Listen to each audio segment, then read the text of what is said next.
Evening all. How we doing? No. I was pouring Fanta in my customary Bethesda glass.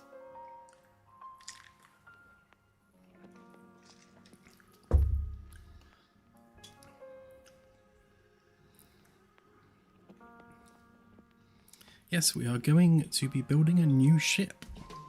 And the reason why we're going to be building a new ship is one, because I thought it would be a cool thing to do on the Sunday streams.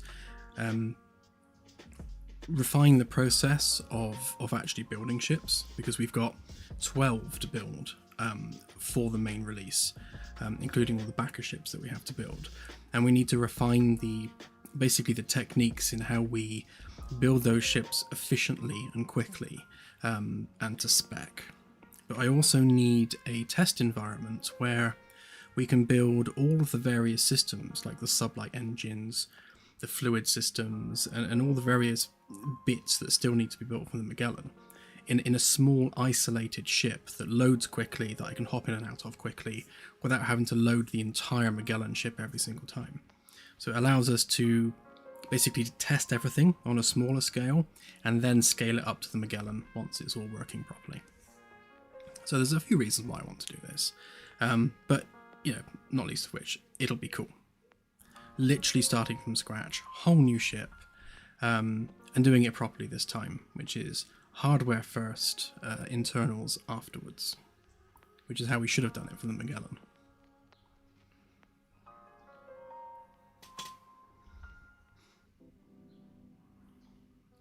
It is hot, thank you. Too hot for me. I don't like the heat.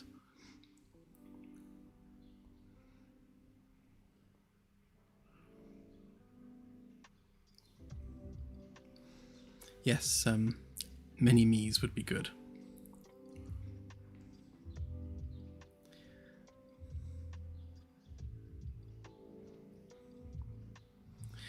Yeah, we have this Magellan debate quite often. So the European way of saying Magellan is Magellan with a hard G, based on the name Magellan, because it's not Spanish, Portuguese? I think it's Portuguese. But in Europe, it's pronounced with a hard G. In the US, it's been softened to a soft G, so Magellan. But in the UK, it's Magellan. Either is fine. It's just a colloquial thing.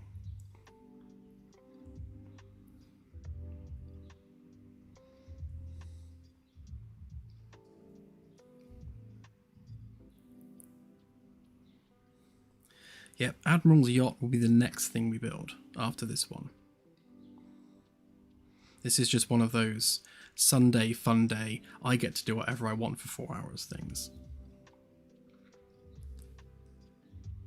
Probably won't have a bar in the sense that it has a fully dedicated bar space, but we'll see. We'll see what we build. Literally, we're building this thing from scratch, so I don't know yet until we start building it. There are some lore things I've worked out already. So the idea of this ship is it's going to be a scout class vessel. So I want it to be able to do all the things that the Magellan class can do, only on a really small scale. So this ship's going to be designed for a crew of say 5 to 10 people. So really, really small, really, really intimate, and really it's designed for small player groups. So a group of players can literally man every station on the vessel without needing an NPC crew. So we're keeping it small and localized, which means some of the bridge stations will be multifunctional. So the helm, for example, will probably have more to do than they would on the Magellan. So rather than having each bridge station be, this is your one job, it'll probably be, you have multiple roles to perform at this station. The ship is being built by one of our first mega corporations, and the first shipbuilding corp for the game. So we're calling them Lunara Industries. So that's Lunara, L-U-N-A-R-A, and that is a combination of Luna, because they're based on the lunar surface, and Lara, because Lara is going to be the name of the CEO of that company. So Luna, Lara, condense it, you get Lunara. So Lunara Industries, they're going to be a luxury shipbuilding corporation. And And the idea is that they were one of the contractors that was working on the Magellan class. So a lot of the luxury that you see in the Magellan class is kind of the bits that Lunara were working on. And through that contract, they've been able to do a bit of corporate espionage, and they've gleaned some of the information for the FTL drive. So they are sort of behind closed doors through this espionage building their own FTL capable vessel, much smaller than the Magellan, but still capable of exploring the stars. And they'll be sending that out to specifically look for things that the corporation can exploit for building better ships themselves. So they'll be looking for alien tech, and they'll be looking for new resources, like new metals, new minerals that they can use in their shipbuilding corporation. So that's the general gist of what we're building.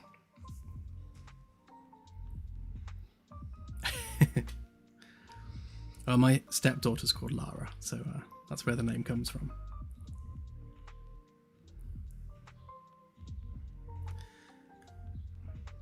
Yeah, so the actual backstory on the character, hang on, I did write down a few bits. One moment. So I made some notes.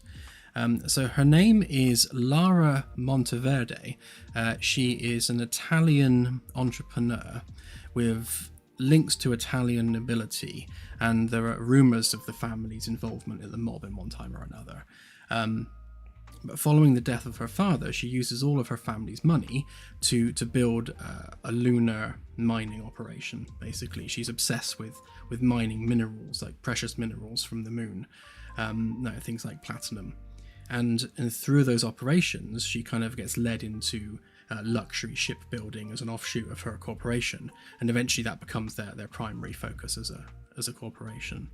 And then it becomes a family-owned corporation.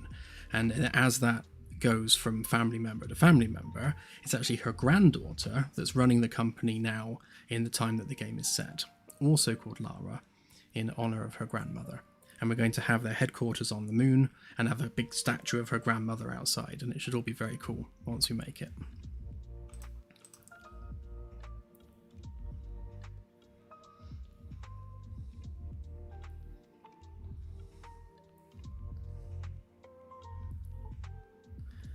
Yeah, that's my Somerset accent. Like, wow, lunar. Carpet.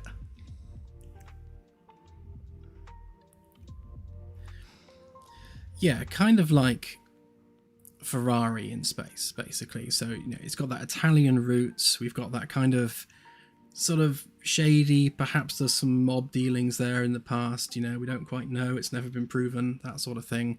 But in 2261, under the original founder's granddaughter's ownership, they are very much a luxury spaceship manufacturer. And they had a hand in building the Magellan.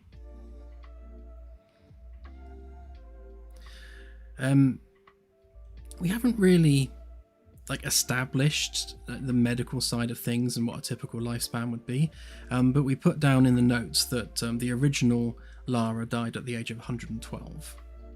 So, we're not super far ahead in terms of medical advancements, but I would say it's normal to live past 100 in 2261.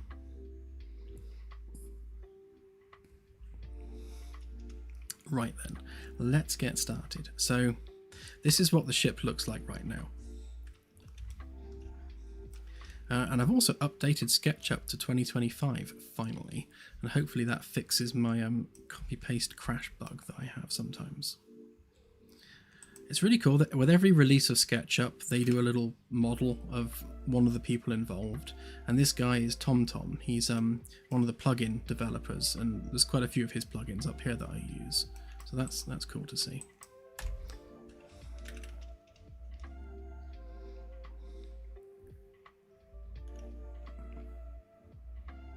Oh yeah, sorry, I'm doing that thing again, aren't I, where I just completely forget that there's big me. There we go, little me. Yes, so apparently this is TomTom, the plugin developer. Very cool. So yeah, So when I said this is what the ship looks like, I literally mean this is a blank slate. We are literally starting from scratch. So I figured one of the things we need to establish is how big this ship's going to be. And probably the easiest way to do that to begin with is to work out what kind of crew space we need. So if we are going with, let's say, a maximum of 10 people on this ship, so then we've got like a maximum of 10 crew quarters, then we can kind of size it from there. So we're probably looking at really kind of no bigger than maybe C deck on Magellan, maybe about that size, but we shall see.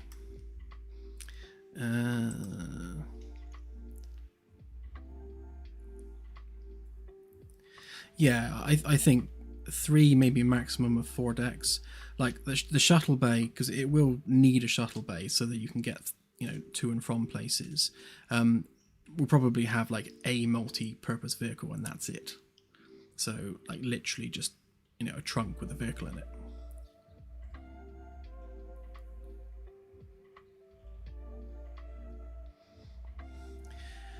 This is a scout ship for a private corporation that is sending it out there to try and find alien tech that it can repurpose for its own ships that it's building, basically.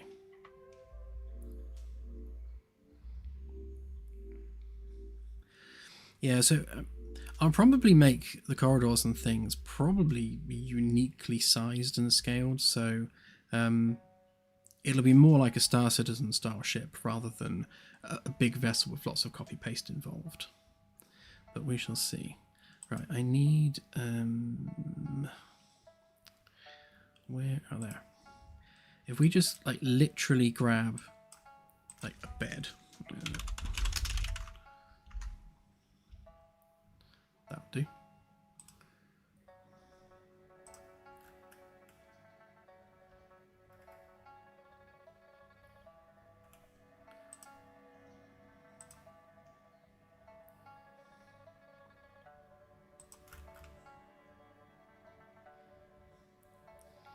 What's all this? I've never done a live component before.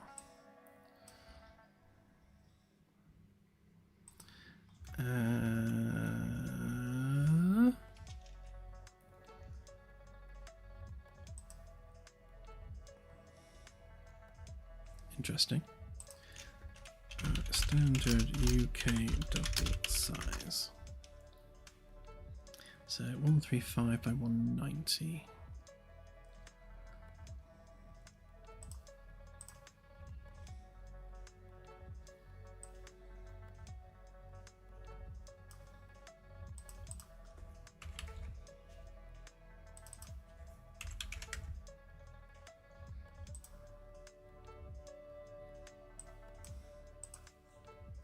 Okay, apparently that's a standard UK double. That's kind of what we're going with bed size. Obviously, this is just for scaling reasons.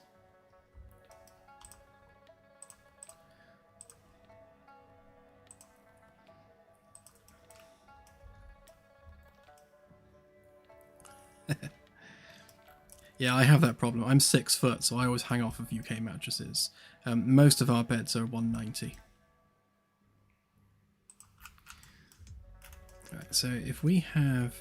I like the idea of having kind of built-in beds for these crew cabins.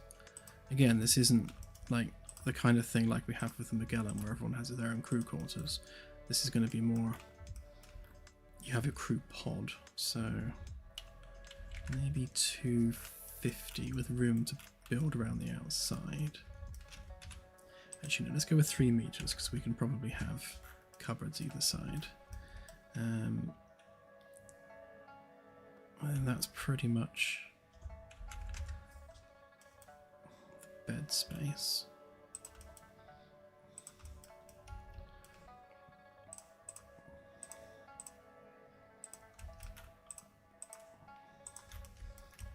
So I'll have that as like a alcovey thing that you get into. A little bit more sci-fi. We'll then have a living space, which basically just needs sofa. Claire always laughs at me because I say sofa. We make that, I say 4 meters tops.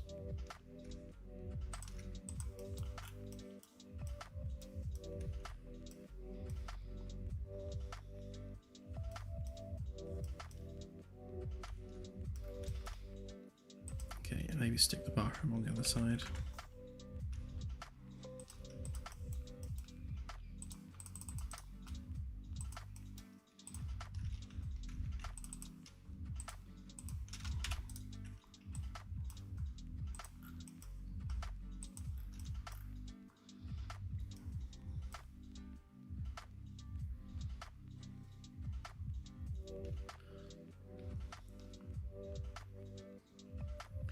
Yes, yes, I think you're right, actually. With this kind of ship, I think we'll have maybe like a desk or something. So you got your sleeping area, like a little desk just for working out privately, your own bathroom. But yeah, like then a shared common area, and then we'll have like a captain's quarters, which is a little bit more luxurious.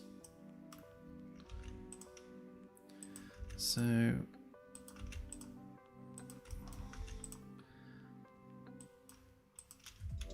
that would be 5. How big's that? That's, okay, 16 meters.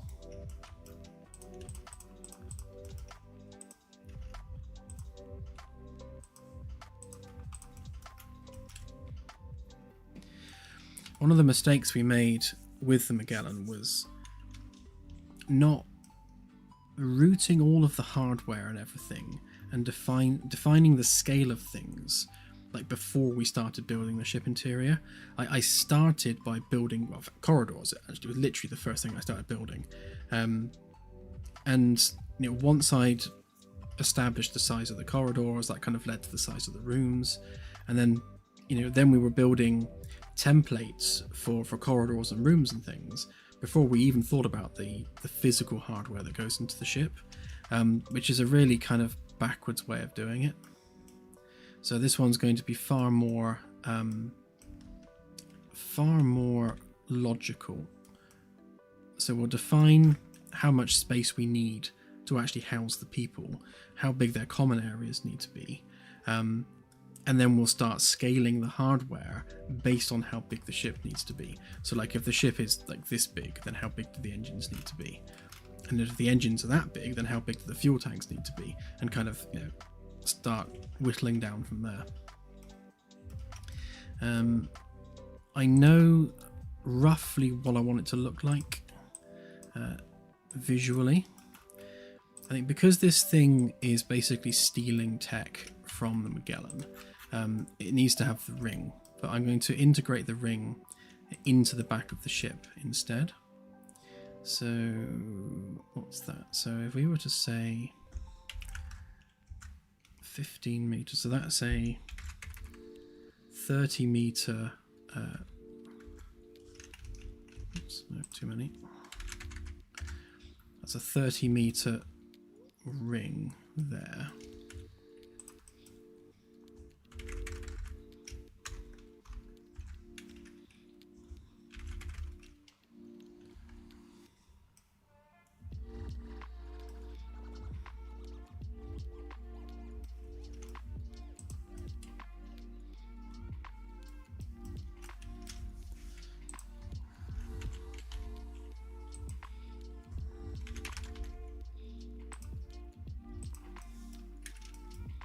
Just throwing some shapes together a minute.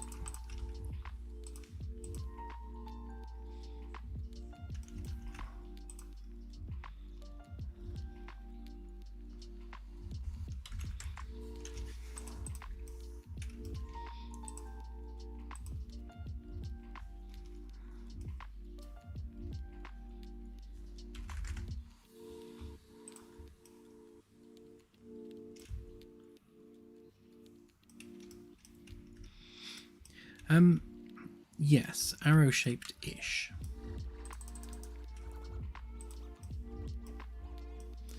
So I rather liked the idea of having the engines.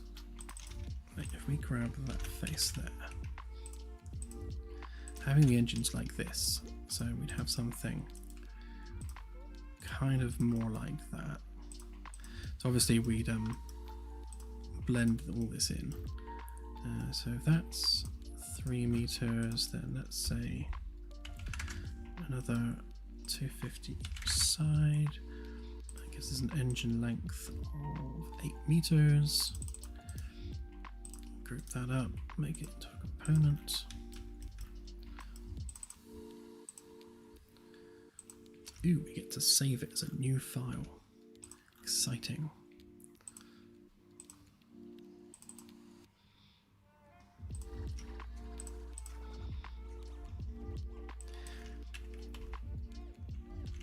Need a name for this ship now.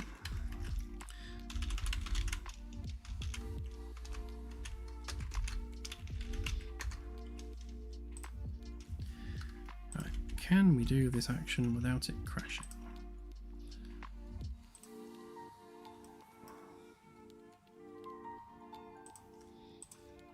Yep, good start.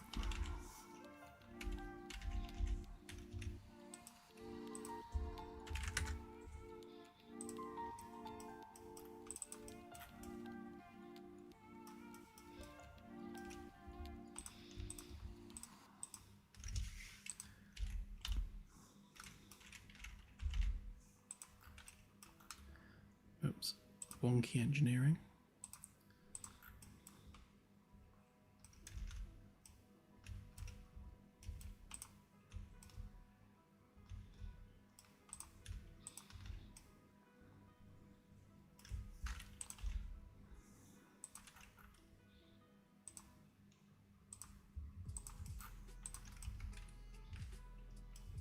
Yeah, something more like that. And then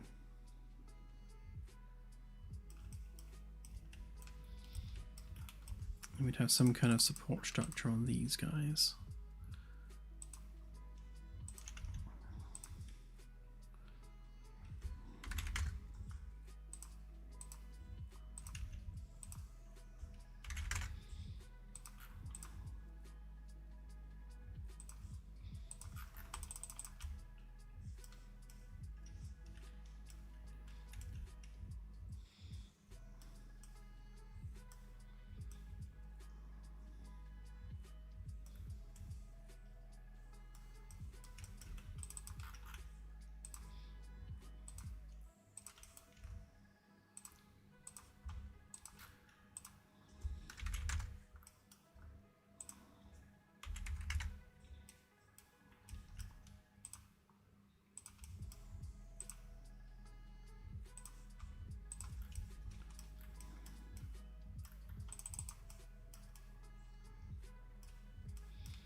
Yeah, Da Vinci's a good name.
So I think what we'll do with this one is we'll have we will have an engineering section at the back.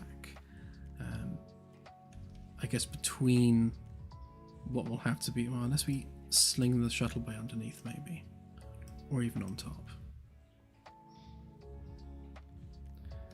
But yeah, we'll have an isolated engineering segment which is separate from the rest of the ship.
Hey, Chad Everett, thank you. Will the game be releasing in 2025? No. We will be going to early access as close to Christmas 2025 as possible, but it's going to be sometime in 2026. We're just trying to get as much done as we can now to get that vertical slice ready. Once the vertical slice is in, then we'll be going to early access. The full release won't be coming for a couple of years after that, because there'll be a lot to polish and expand upon. And yes, I am a huge fan of sci-fi as well. Not just Star Trek, but also Babylon 5 in particular, and Stargate. All the sci-fis.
So that would be 2 decks, with each one of these being 3 meters.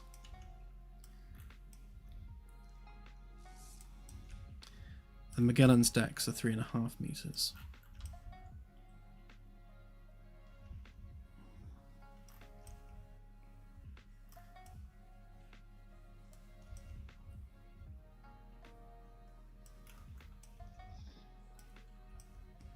So we can definitely double deck the crew rooms and maybe have a 2-deck tall common area, which could be good.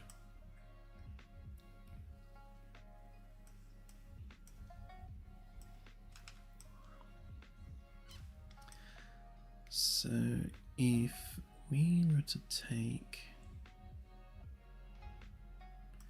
kind of need an even number on each side,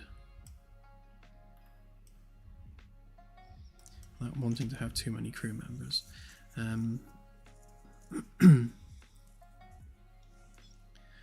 Well, we'll do a crew complement list in a minute, but I reckon if we go 6x6, then that gives us space enough for 12 crew members, which would go down like that.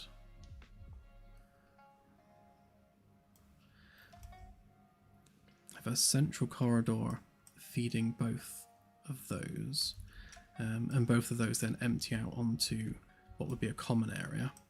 like a common lounge area with a nice window above it, perhaps. Then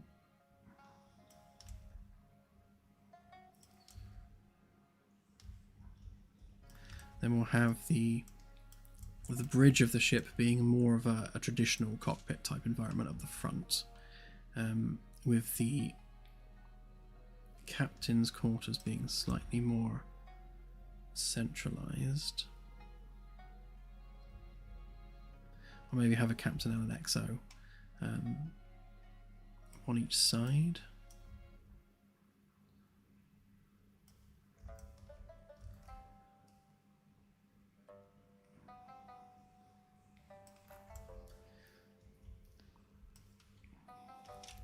Yeah, so we'll give each crew cabin its own facilities. So they'll have their bed, a desk space, their own shower and toilet and everything. So we won't do like communal bathrooms or anything, but we will have a communal living space.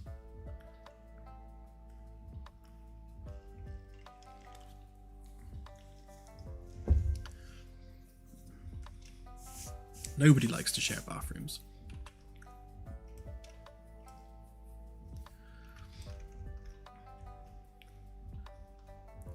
Yeah, I was just thinking, if we have a common area here, then we can have the captain's quarters on one side, the XO on the other, and then basically the crew cabins. Maybe even either side of that, to be honest. Ooh, that could work.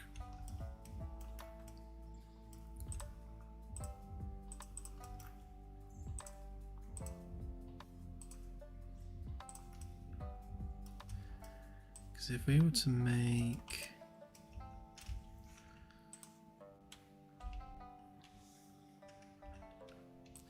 maybe something kind of, give me a direction. Something like that.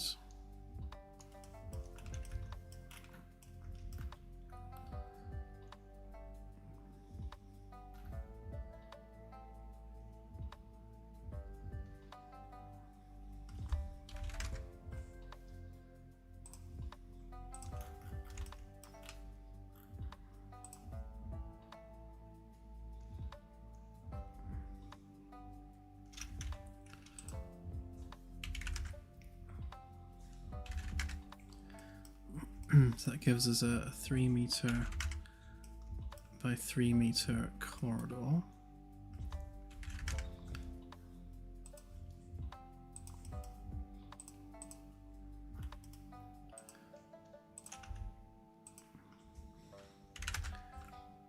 That would give us a 50 centimeter ceiling cavity.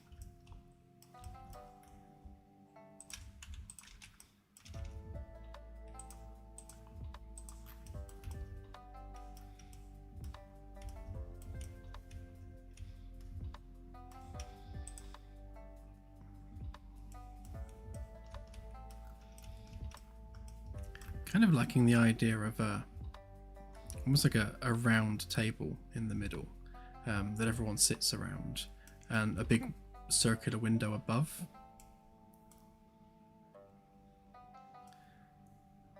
Kind of lends to the idea of kind of equality. And then what doesn't lend to the idea of equality is we'll have luxury quarters for the captain and the XO, but still. We maybe make that a more oval.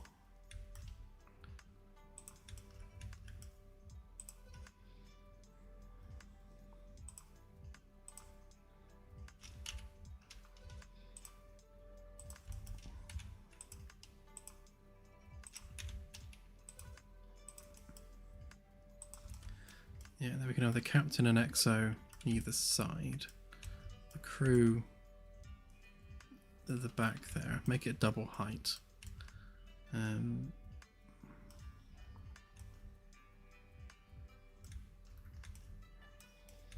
I think the ring's going to need to be bigger.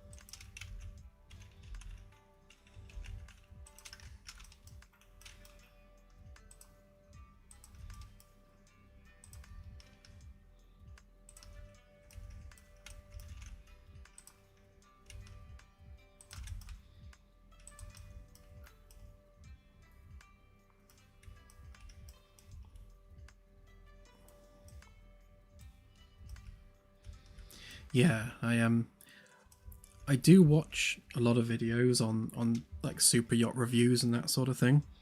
A lot of the emphasis on super yachts is keeping the crew and the owners of the yacht separate. So there's a lot of like the crew areas always run on like parallel corridors so that the people that own and live on the ship don't see the crew.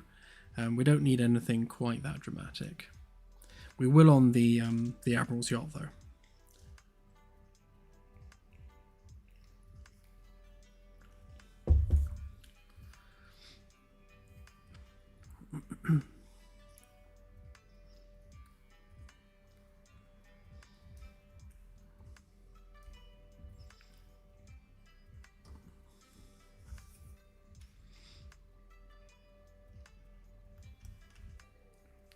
Yeah, we'll have a look at all the exterior styling once we've got all the engines and everything is in. So, so part one of this is basically defining how big this thing needs to be. So right now we are 60 meters long, which isn't too bad. That's probably kind of the size we're looking for. We need to make sure we have enough room for a very small shuttle bay, which, yeah, essentially is just going to have to hang off the back here somewhere. And then we'll need some kind of pass-through corridor through to there. It's going to need limited hydroponics, because with it being a scout ship, it needs to kind of fend for itself a little bit. And we're going to need probably 2 science labs. Again, because the idea of this ship's going out there to find alien tech, to reverse engineer, and to find new materials that the corporation can exploit to build better ships. So there needs to be infrastructure enough that it's self-sufficient, and a few bits and pieces for doing the science.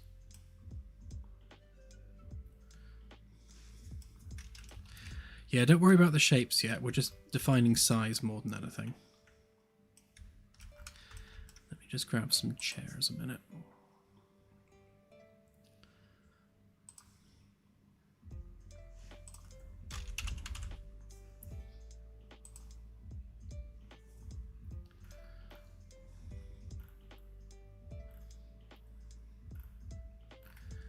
Kind of want something which is decently scaled.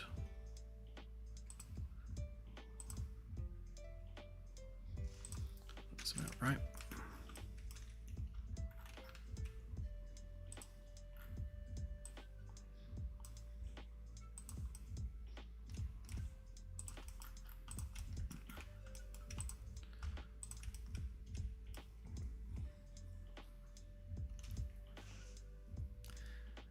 Yes, new ship. We're working on a scout class vessel for our Sunday streams. So this will be something that we're only touching on Sunday streams, and we will follow the progress literally from beginning to end. Right, so that's chairs enough for 10 people.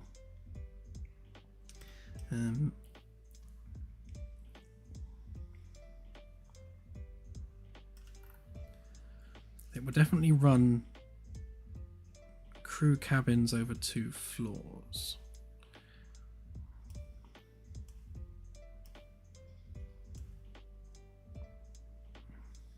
Maybe, actually, because if we also need science labs,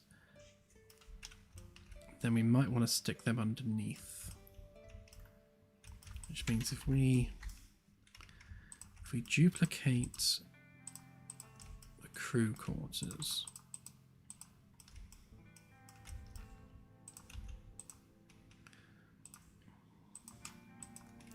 missed one.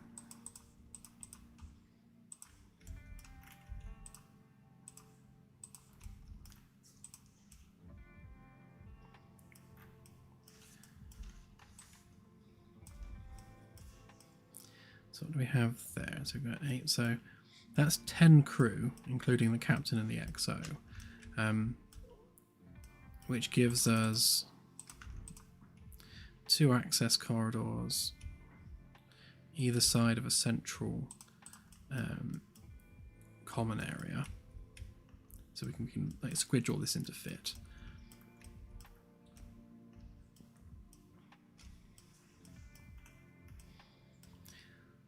So Captain Exo, couple of engineers, couple of scientists,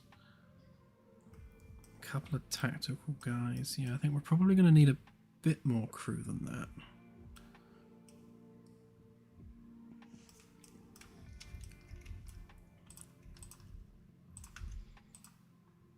We can always extend those out, so that's easy enough. I think we're definitely going to need a bigger ring, so we can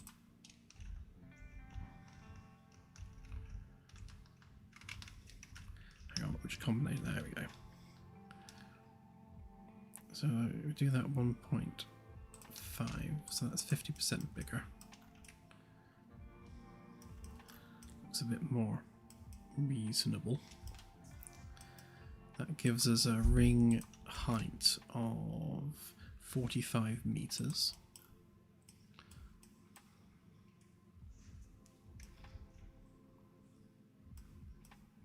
Magellan's ring is 300 meters.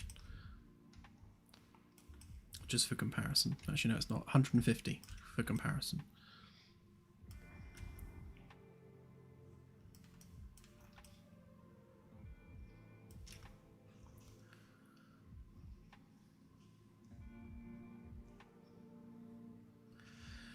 More so the power. So bigger reactor means more power into the coils, which means faster ship.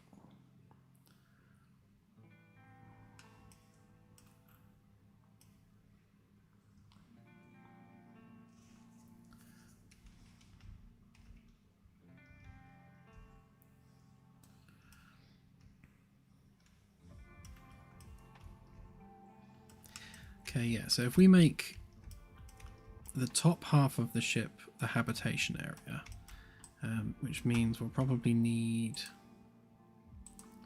Hang on, let's group that up a minute. And that.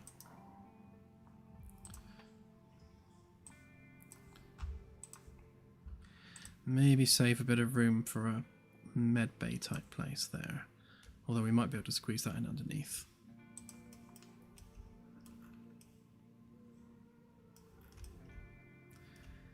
If we stick, yeah, we stick a stairwell and a lift at each end of here,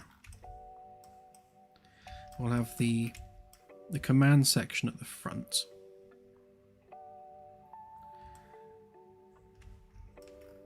Engineering can all be part of this. And then we'll route the corridors around the engineering spaces. Yeah, true that. Just clear away all this junk on the table and start medicating.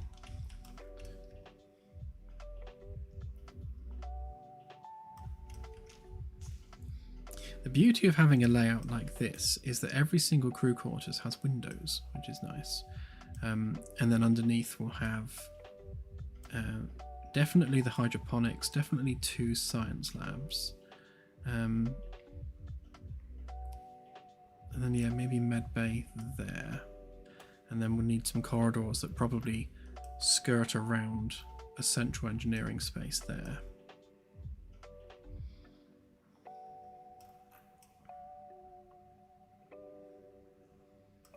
Yeah, and then probably shuttle bay at the back. Which may need to grow or shrink depending on how big the shuttles are going to be. The Magellan's shuttle bay is only 2 decks tall, so height-wise I think we're okay. It's just about how much does it need to stick out. I don't want the back of the ship to stick out too far beyond the ring.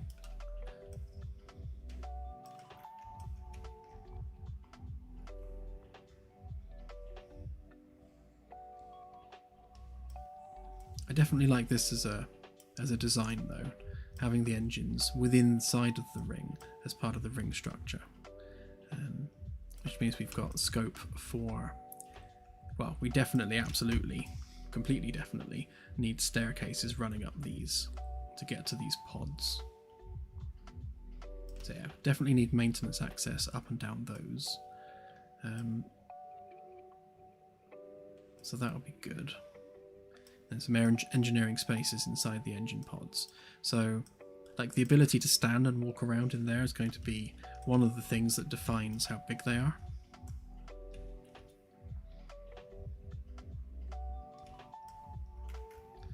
Let's plonk our test dude there just to see.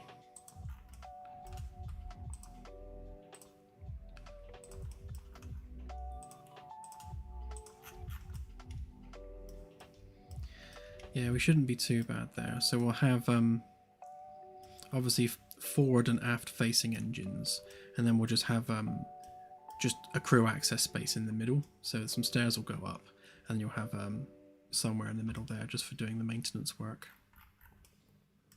Might need to extend them a little bit to include some tanks. Okay.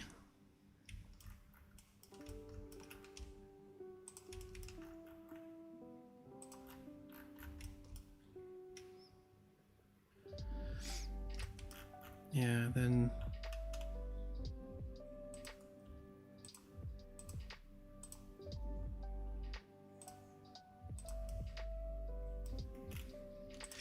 we got the bridge area, which would have to be there.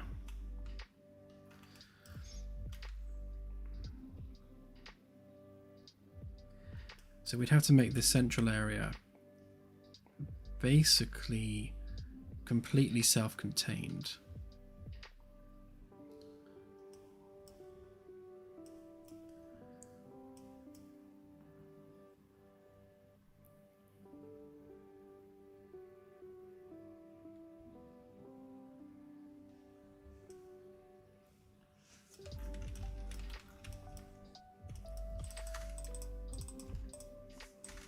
We get the mirrored scale here, otherwise it would look weird. So if we try and keep that within 10 meters,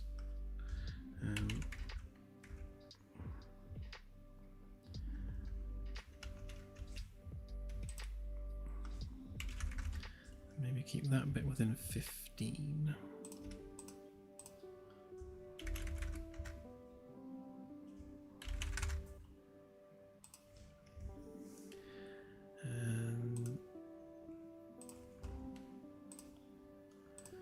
Use our good old friend, the Bezier curve, a minute.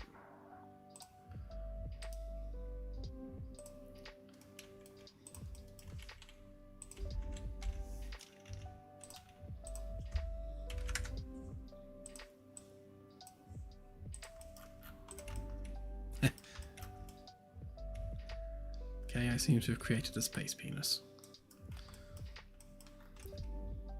We will endeavour to make it not look like that.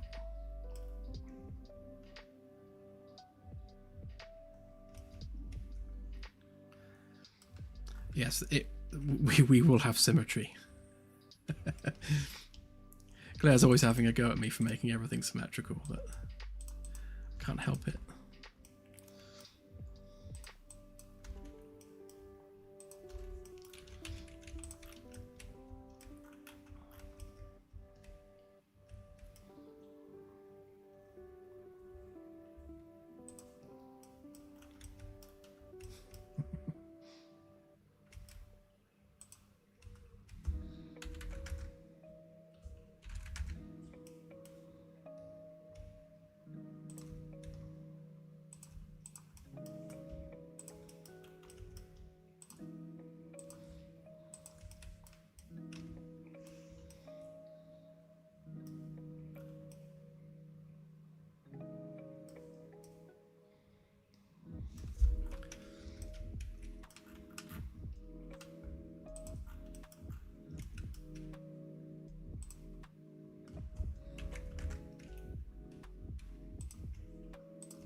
I imagine the Admiral's yacht will be the smallest FTL capable ship, but we'll see. This does more than the Admiral's yacht, so I'm expecting the Admiral's yacht to be smaller. The Admiral's yacht is literally just an Admiral's quarters, which is going to be like super luxurious, and just room for staff to take care of their needs.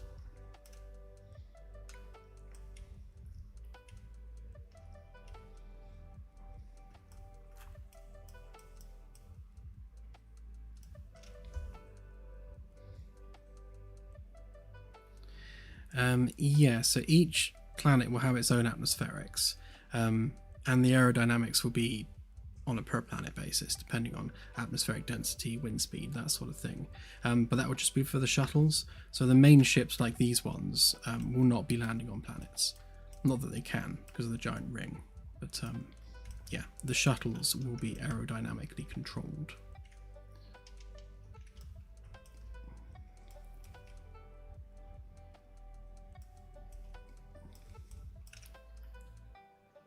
Yeah, I wouldn't go so far as to calling it the smallest, but this is certainly a typical size, I would say, for a general purpose ship. Like when we start building the backer vessels, they'll be of a similar size to this, give or take, depending on the need.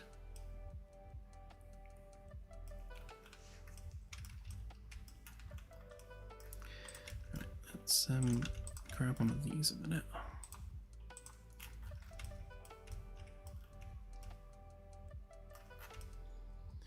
We have, yeah, so we're going to have a corridor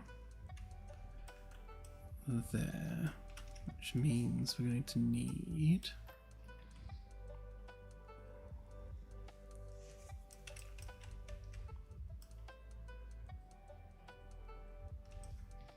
just thinking about the window in there and where it needs to go. So we don't necessarily want the bed up against the window.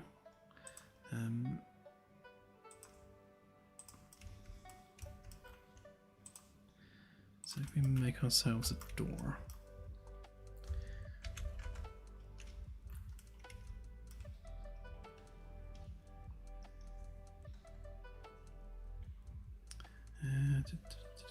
So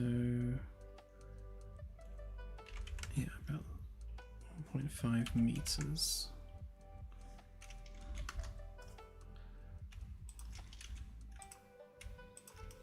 So if we're saying that's the door, make sure there's, yeah, plenty of room there.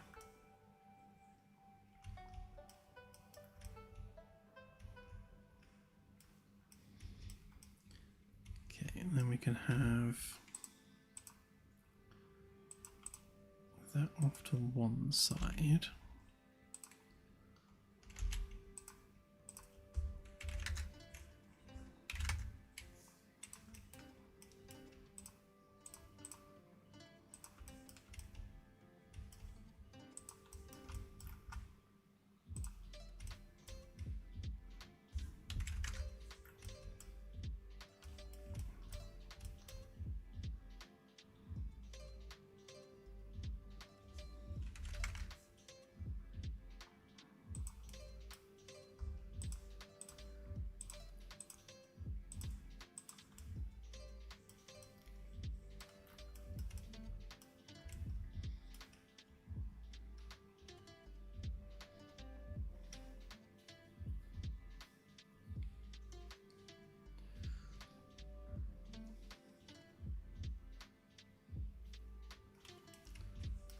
It might fit in the Magellan's ring, to be honest. It's about half the size of it so far, so you never know.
probably a bit big, to be honest.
Seems weirdly small.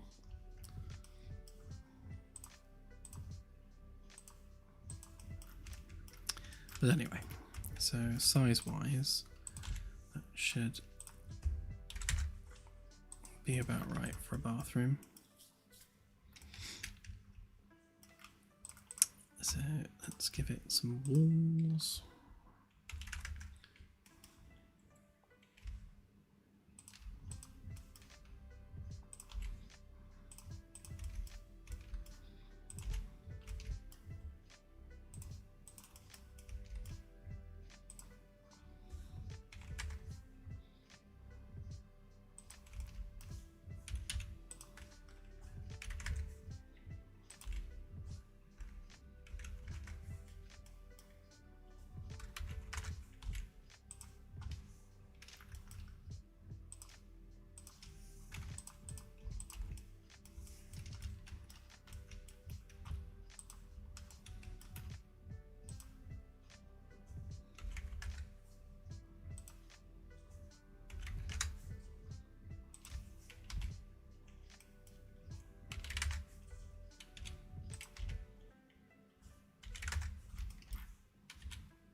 Yes, there will be laundry facilities. Basically everything the crew needs to survive.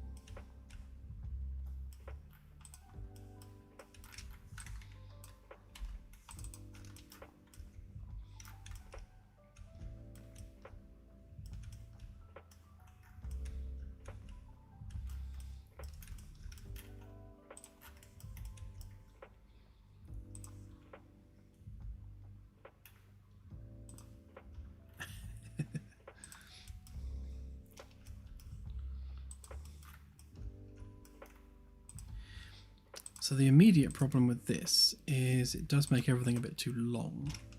So ideally they need to be squarer. So we could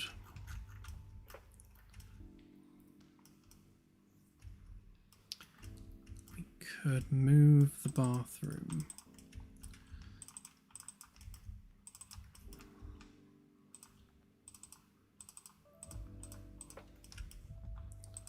If we were to pop that there.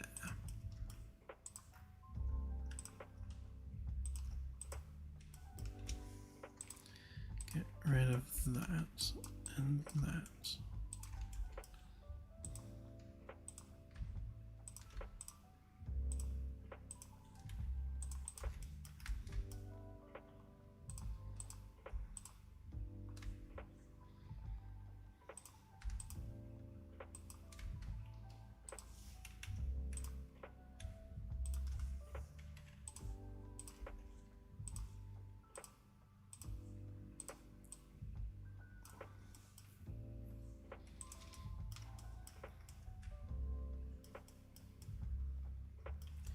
Gives it a little bit more of a living space.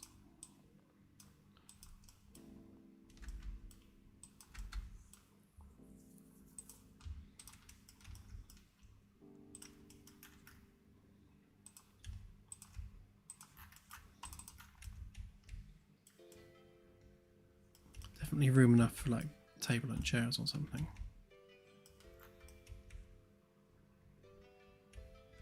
Or let me put the bed over there.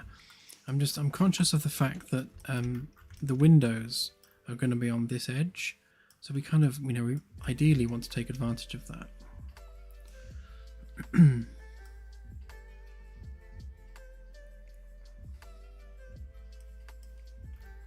Yeah, ideally I'd like them to be connected. I mean, the windows don't necessarily need to be a huge feature, although they could go up and over.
Thanks, Leosh.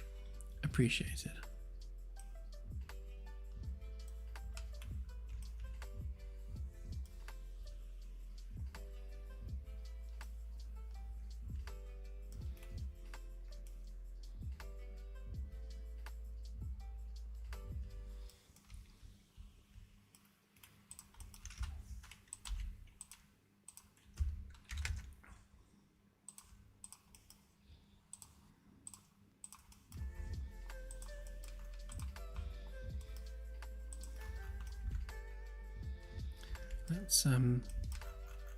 Let's make our bed space a minute.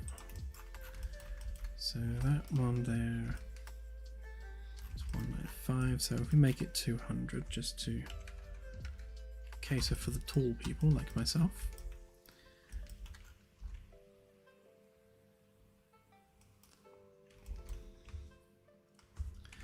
Have it go up 50, I think.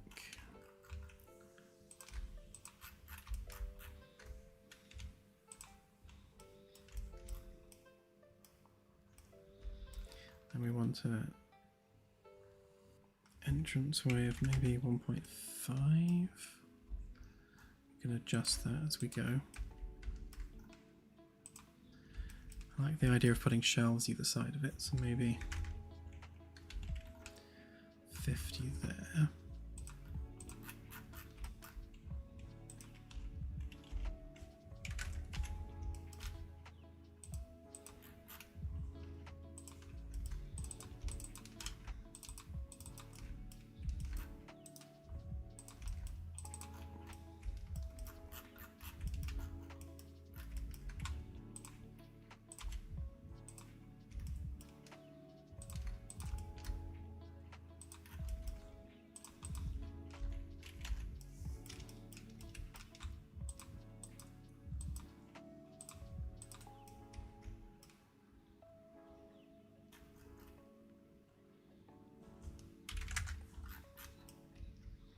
Be a bit more generous with the space on that side.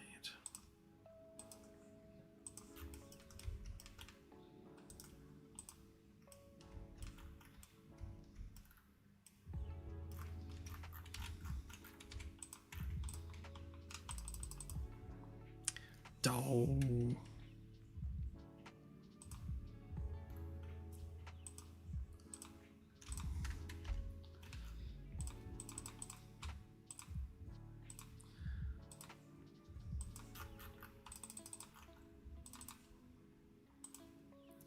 I think we'll be saving that at this point.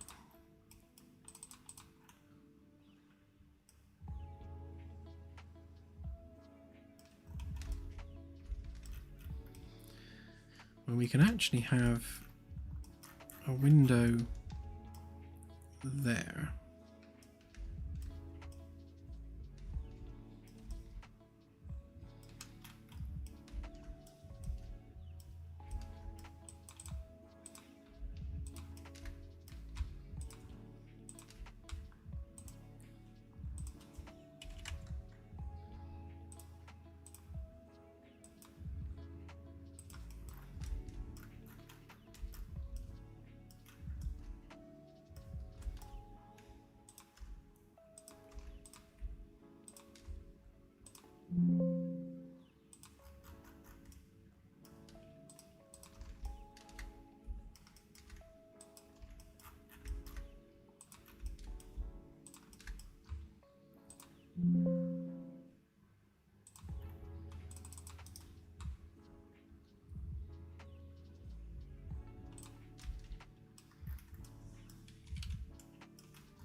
actually, even better and even more sci-fi, we can have a corner door there.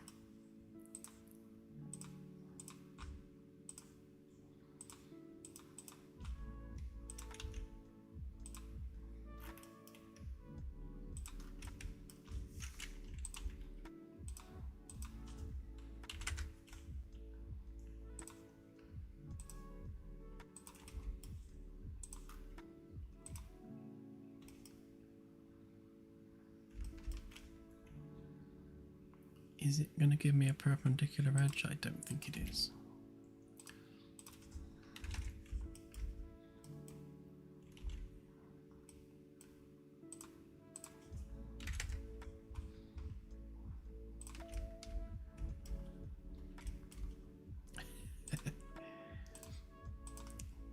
Yeah, ignore the bathtub.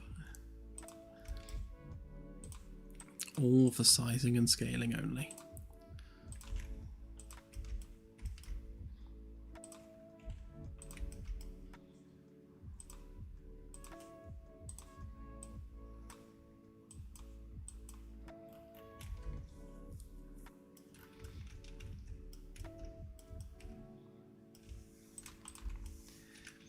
Yeah, so we could do something like that.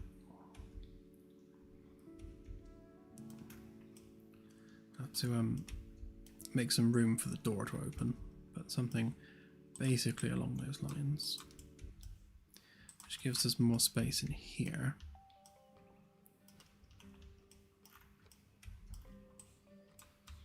Thank you, Leosh. I'm just riffing.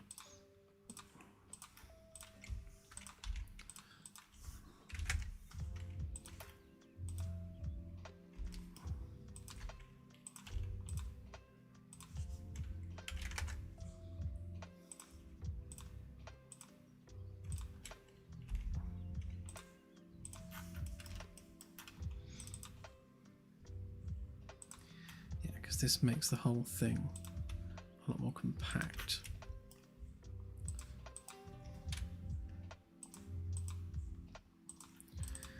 And then we can centralize our door.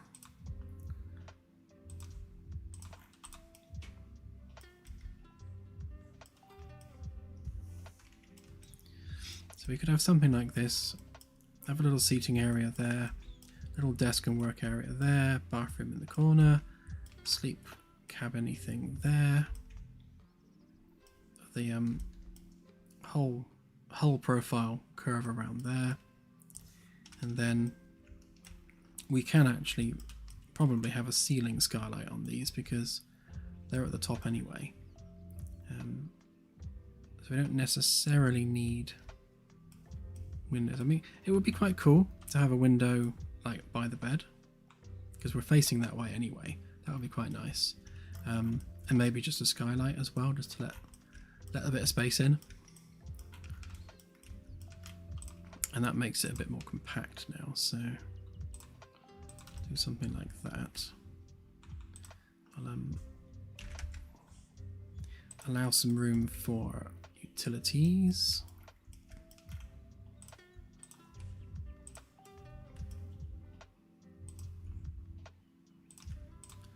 Same there.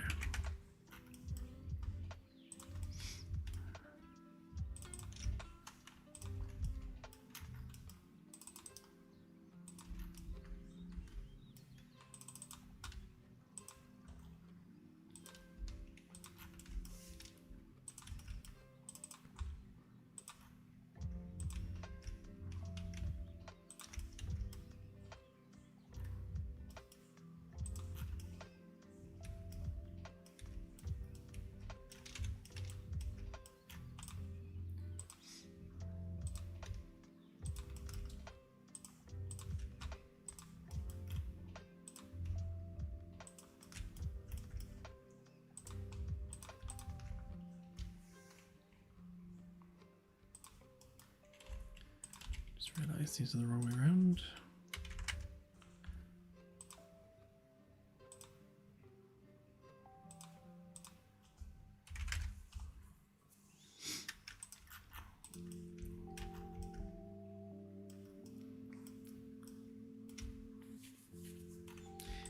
so we grab a copy of that door, whack that on there. You can have that one as well.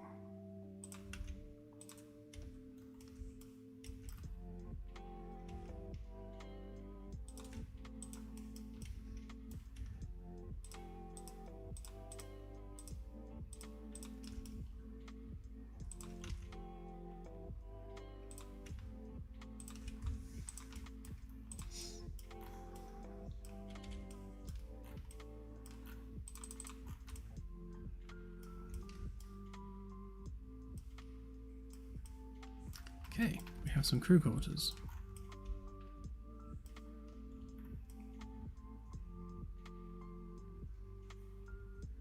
Yeah, I think you're right, actually. Mirroring them back to back would look nicer. And I think we'll do it bathroom to bathroom.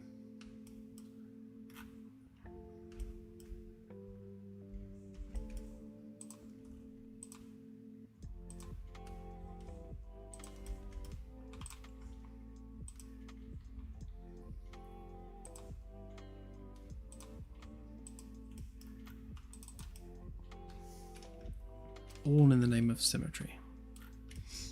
Right. So that does actually give us space between there. We've potentially got some utility space down there. Because if we...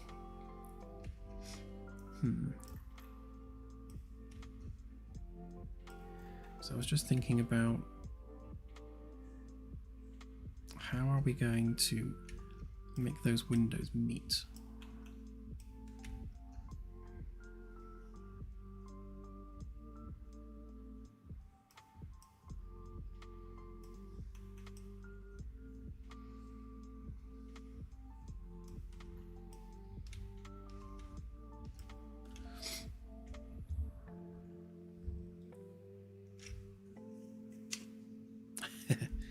We're starting a new Sunday stream project where we're building a custom vessel start to finish, purely on the Sunday streams.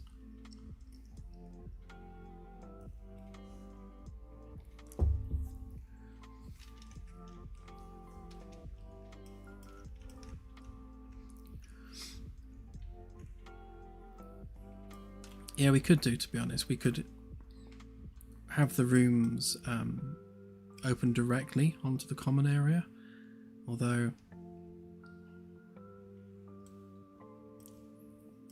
I don't quite like the feng shui of that. Feng, however you pronounce it.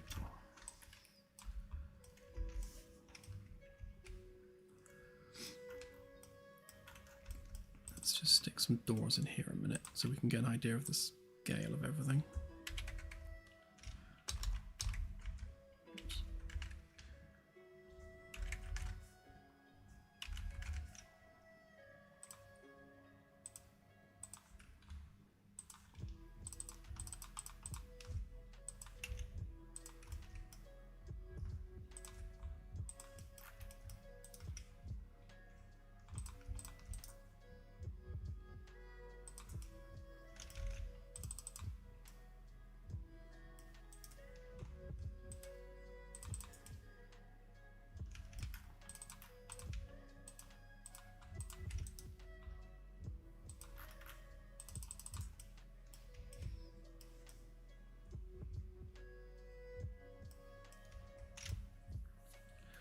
We also need to think about bulkheads slightly ahead of time as well.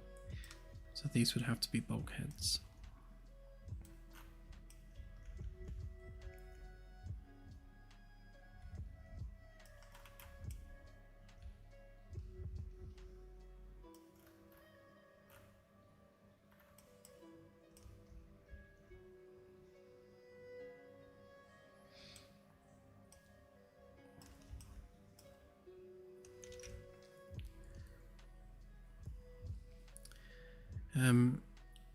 We have a new corporation for this one, Lunara Industries, manufacturer of luxury space vessels.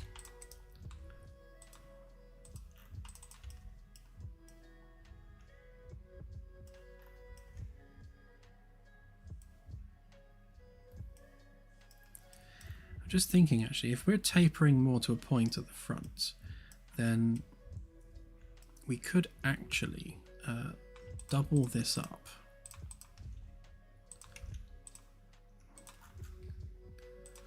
Again, leaving our gap for walls and stuff. And then we can have the common area more at the back rather than in the middle. Which means we can continue to taper down from wide to narrower as we go down through the ship.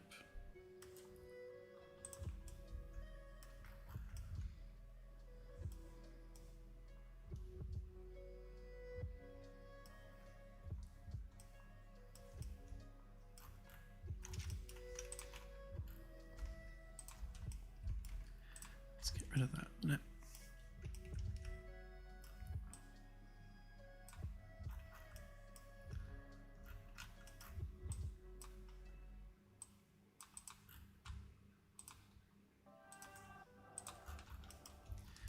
Actually, let's pop a person in here just to give ourselves a scale guide.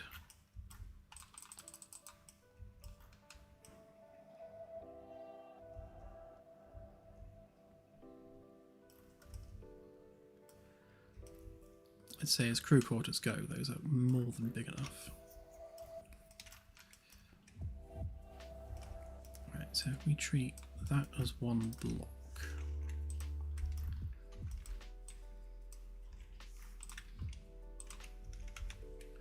Actually, might as well just group those up as well. Okay.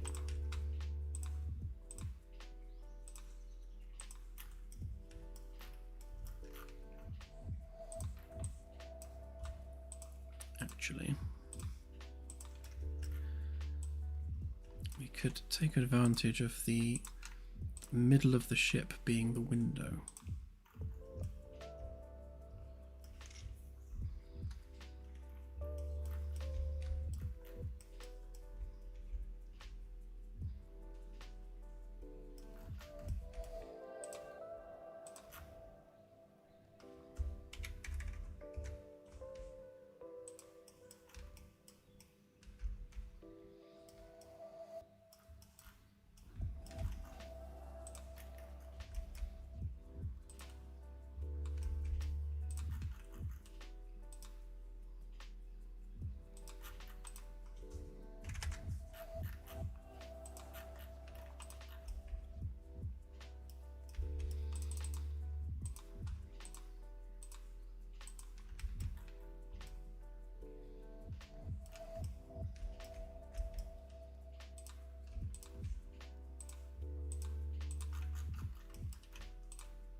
Just going to see how much scale we need for this a minute.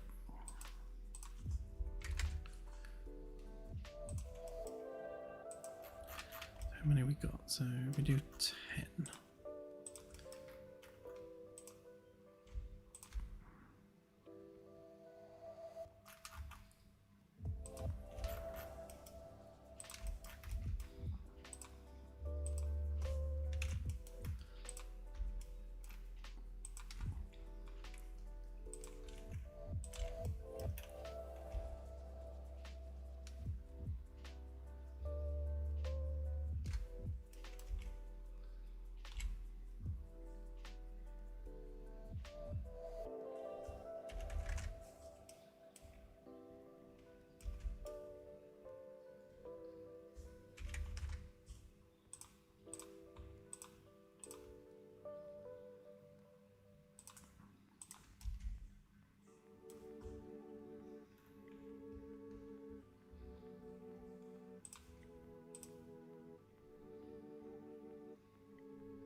wouldn't be Star Sim if there wasn't a floating table.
This is kind of not dissimilar to the table on the Nostromo, I think. Yeah, let me have a quick look.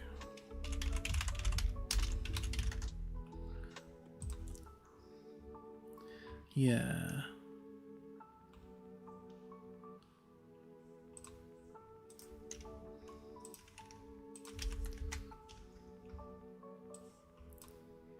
It's a very cool render.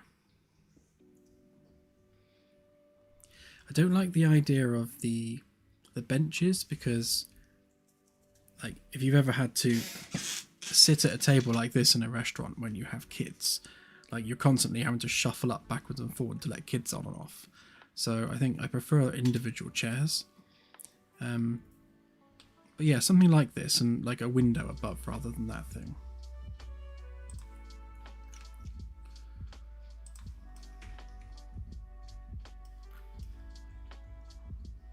So we'd need like a galley area.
No, YouTube won't let you post links.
Okay, so I was thinking something like this, where you've got like serving areas and such. Obviously, we don't need the whole thing all the way around, so we'd need like a galley behind there.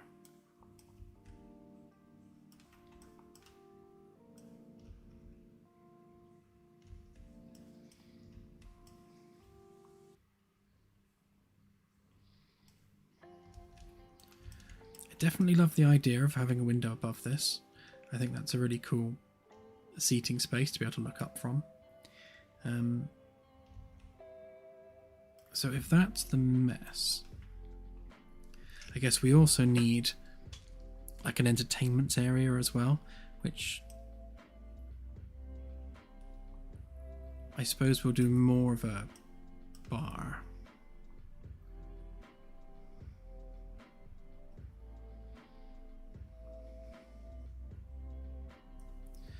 Oh, that's true. Yeah. Let me Google that a sec.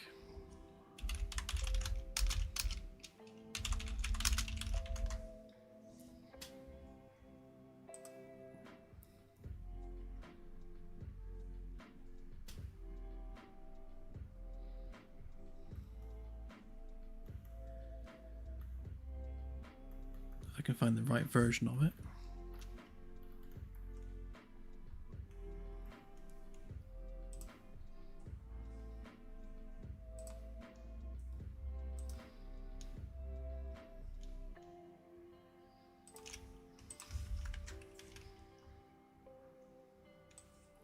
Yeah, they've got kind of that sort of thing going on. Oop.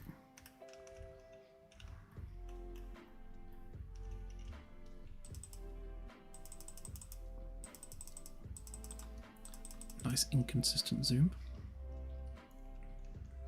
Yeah, something like that, definitely.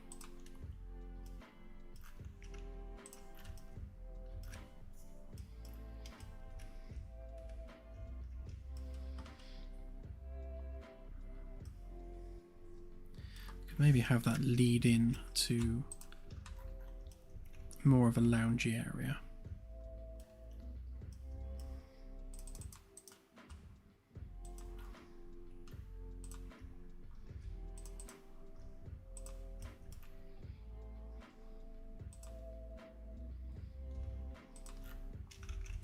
Actually, that was the middle, wasn't it? Yeah, so if we made that the middle.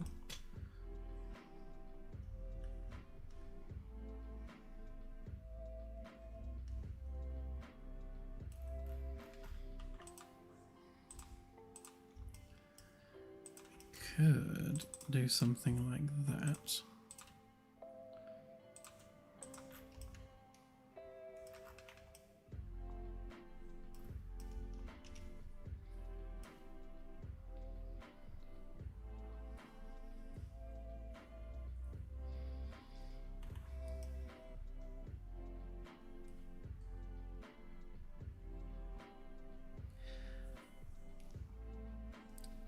I'm wondering whether we have the lounge slash bar area at the top and maybe have that below it.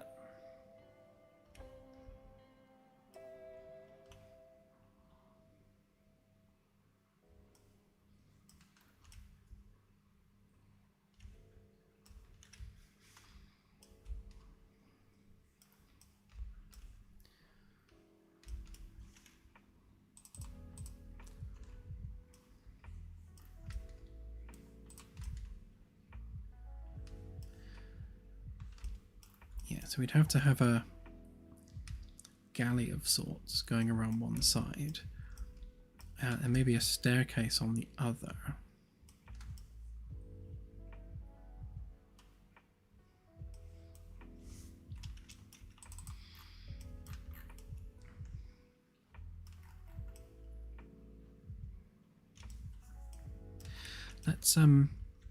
Let's fit in some other stuff and see where we're at. So if we kind of generally go with that. Now the other thing we need is at least 2 science labs. And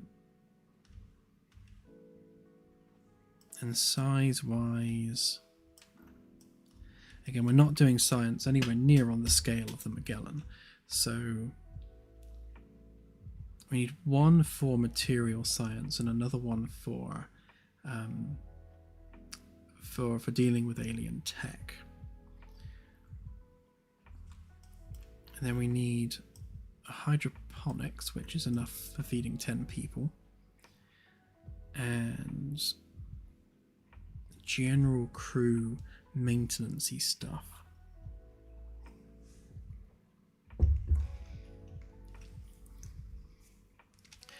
You need a lot of stuff to keep a crew alive.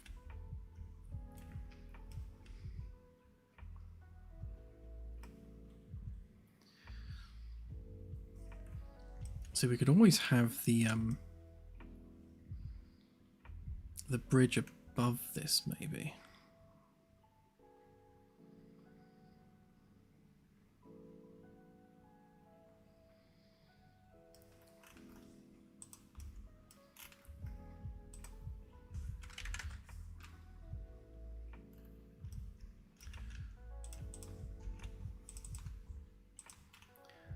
Just add the other markers there for the fact that this is a cavity underneath.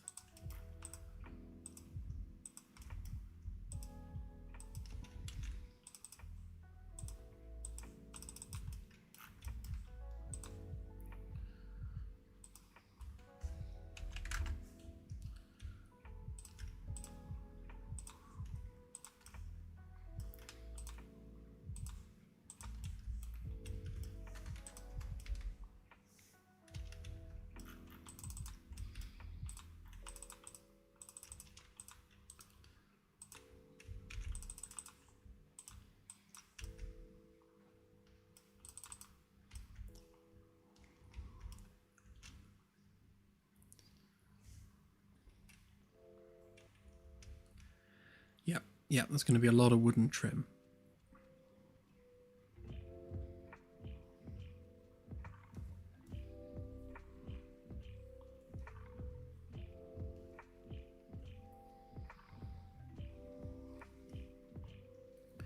Yeah, this ship's going to be specifically about exploration. It's a scout ship, but it's a sort of a long distance, long-term scout ship. Not to the kind of extent that the Magellan or the Pathfinder will be doing, but shorter term, shorter distance, getting out there looking for tech for the corporation to exploit.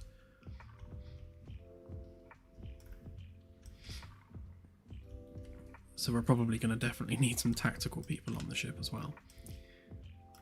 Let's start splitting this into decks. Where's our layers?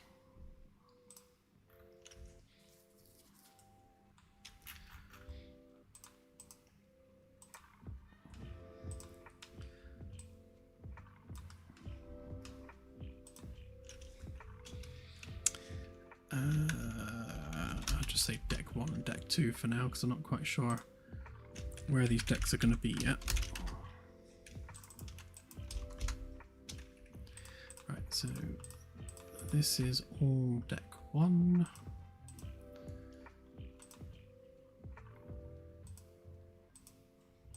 Great, so we can hide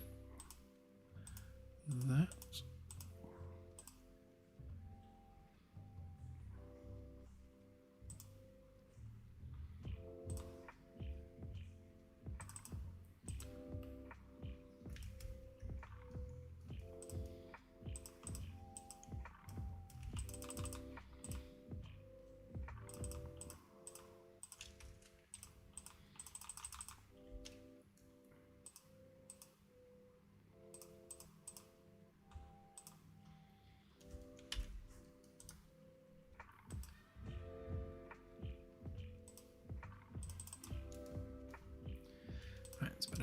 So that's layer 1.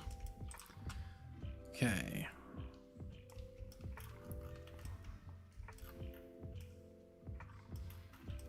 I don't actually know how big that's going to be yet, so let's just give it a usual 40 centimeter gap.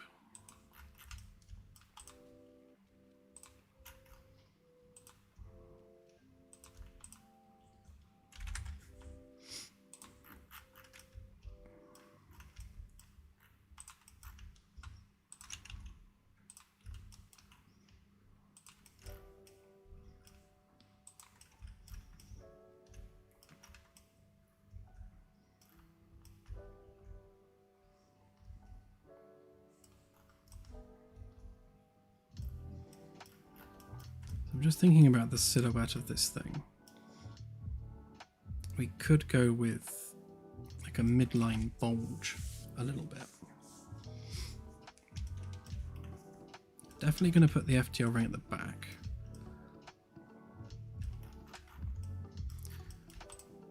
So I would say that is likely going to be big enough for hydroponics. So if we stick a dude in there.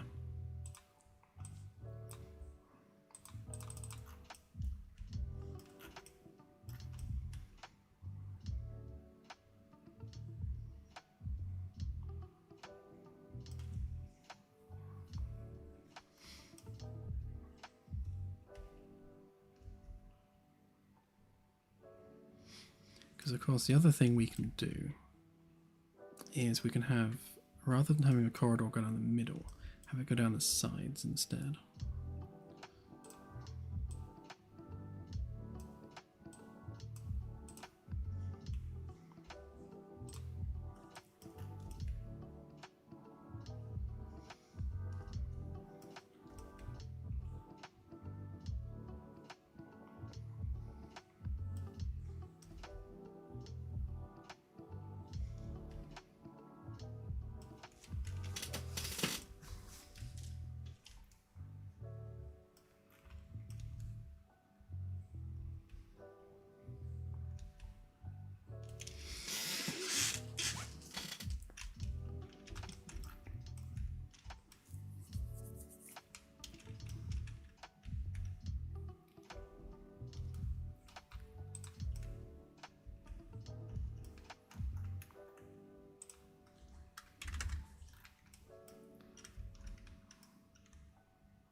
Could do, yeah.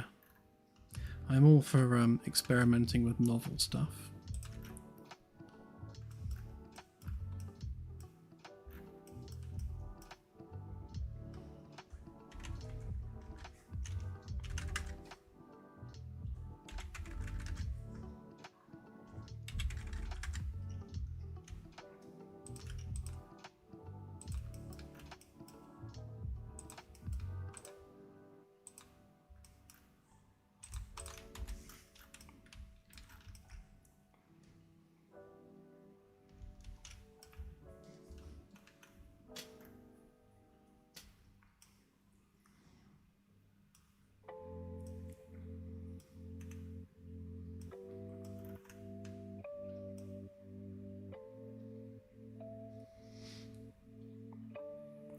So I'm debating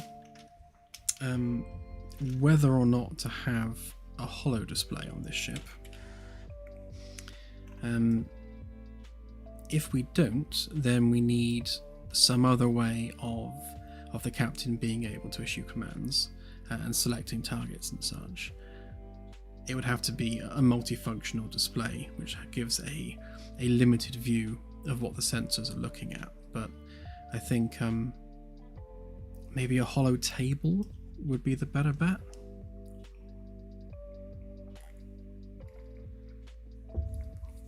Something like in Avatar, where they have those holo tables. We could do something like that.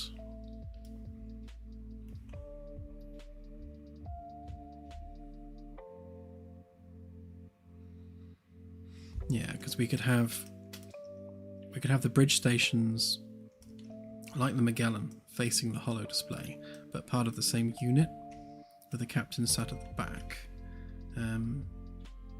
So basically what we've got on the Magellan bridge, but on a smaller scale.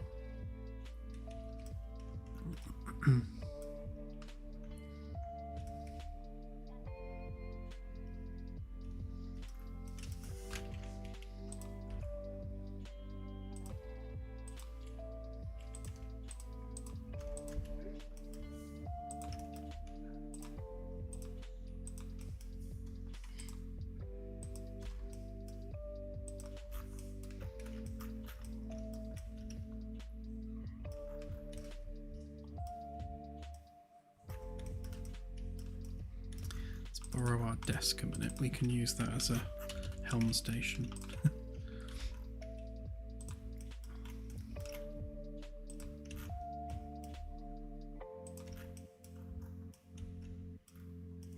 Yeah, because this is going to be way too big. We don't need anything like that. So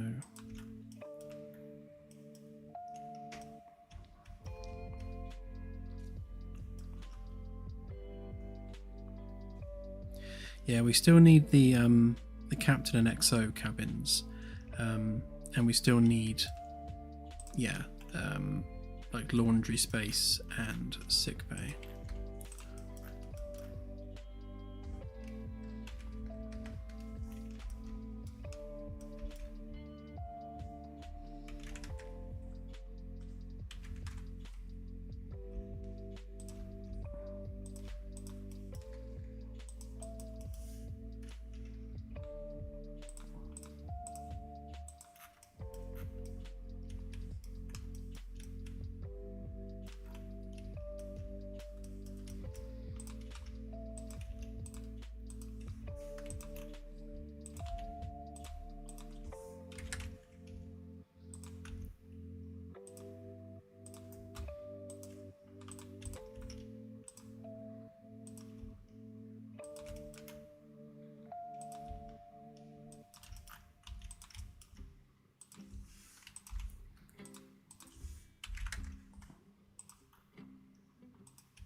Yeah, so we can have our usual arrangement where you've got the sensors, the comms, the tactical and the defense stations around the holo display there.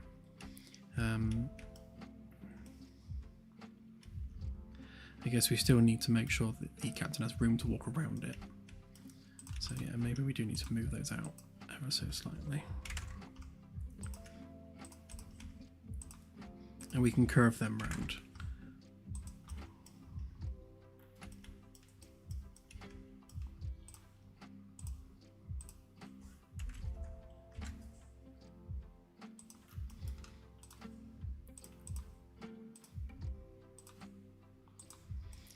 Something like this. A lot more of a sort of an intimate bridge environment, which means the bridge dimensions we've got here are way too big.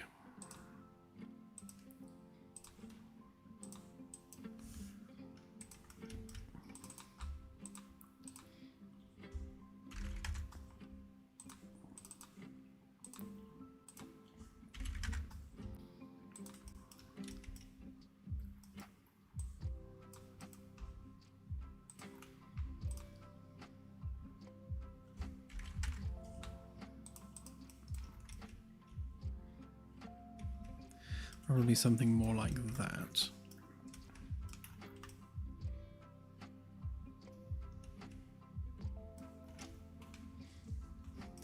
Although I think, again, as we're going to multi-station this, we're going to have...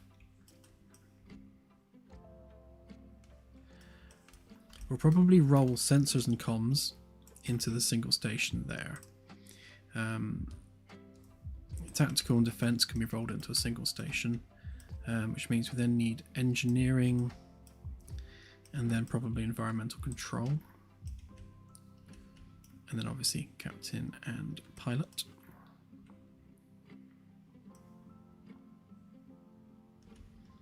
So we don't need as many people sat on the bridge. So that's, I guess that's your 6 people there. Couple in engineering. Couple doing sciencey stuff.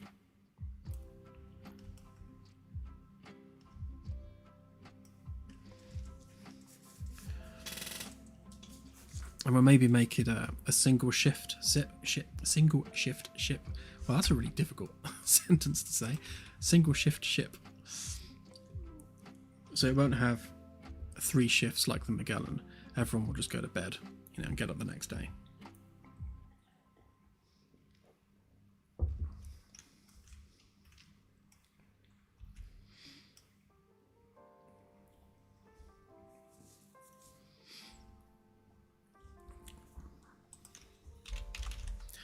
Hang on, this sounds like a job for Notepad.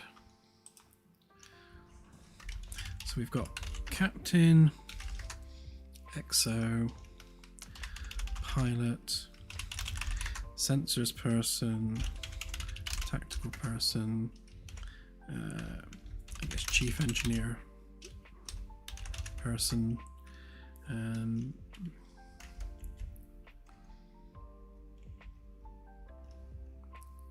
guess you then also need a medic.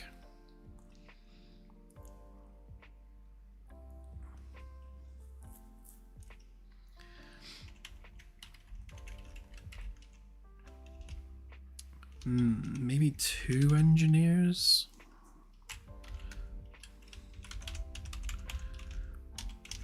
Two scientists.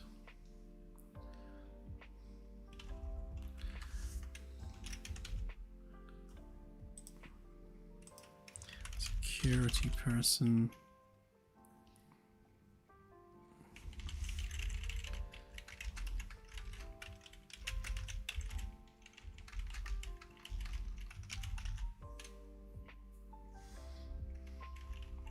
Oh yeah, chef, thank you.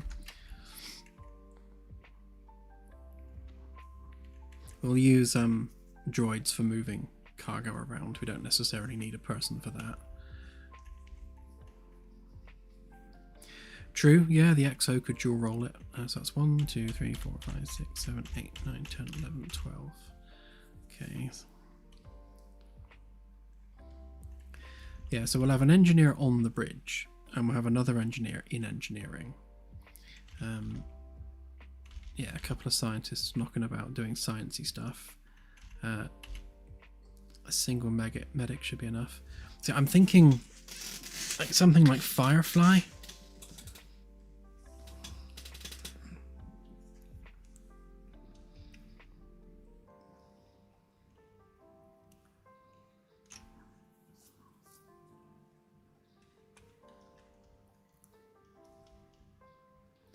Yeah, I like the. Maybe we'll do the XO can be the chief engineer.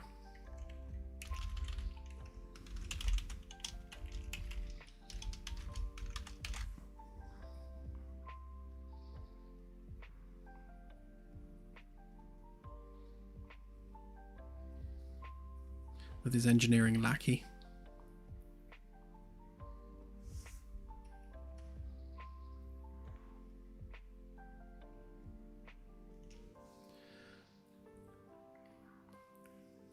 Yeah, I mean,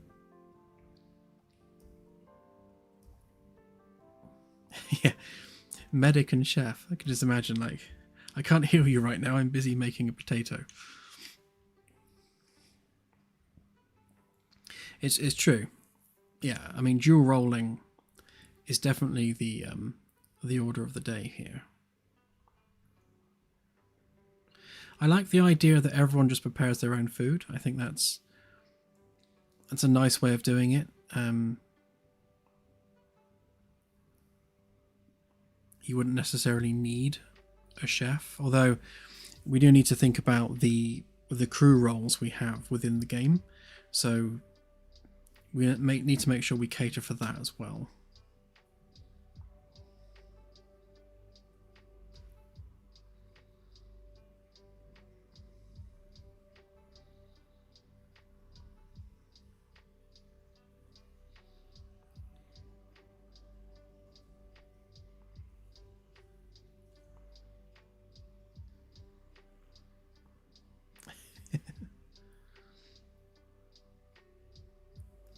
I can't use my George Foreman grill because as soon as I plug it in, it trips the household electrics.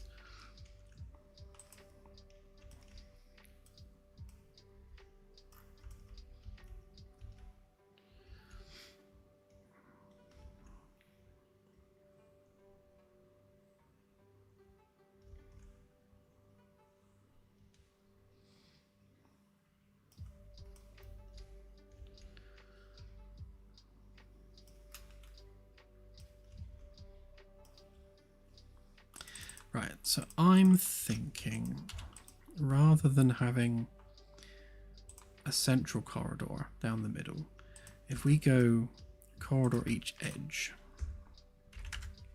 then we get to have those really cool corridors with windows down them, which is always nice. And we'll move that out the way a minute.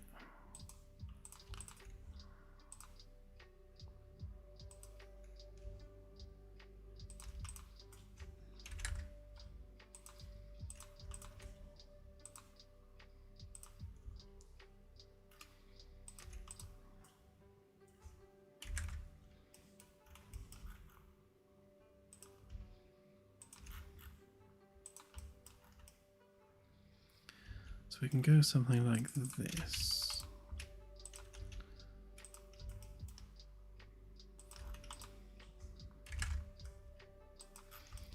Right, now we have windows down the sides, which is nice.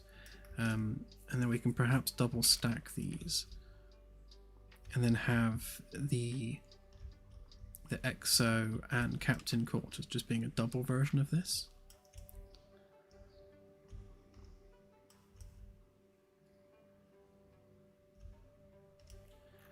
And then we'll stick, if we group that up,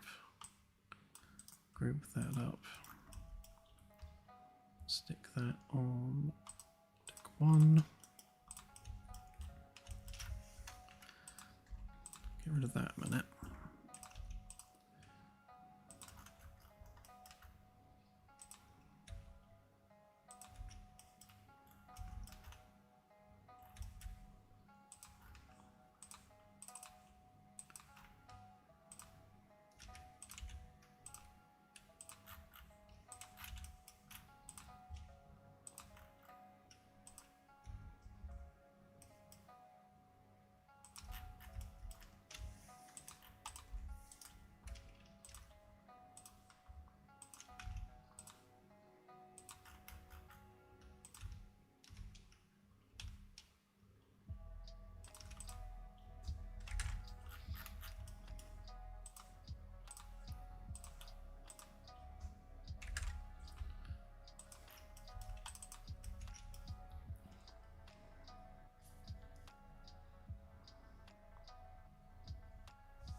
CSI, have a good one.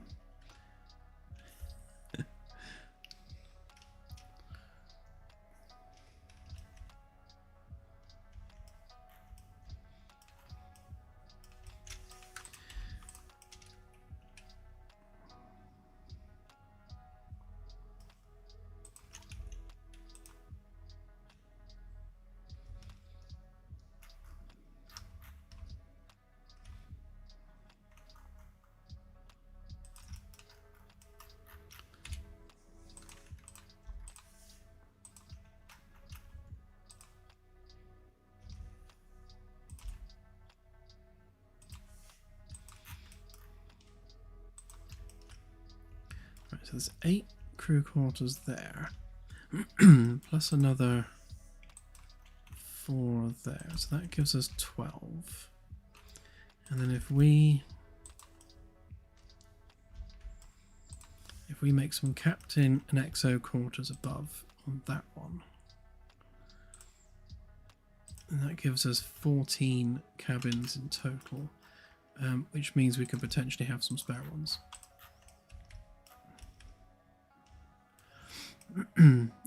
So those can become corridors down there. We can open those up onto this area here.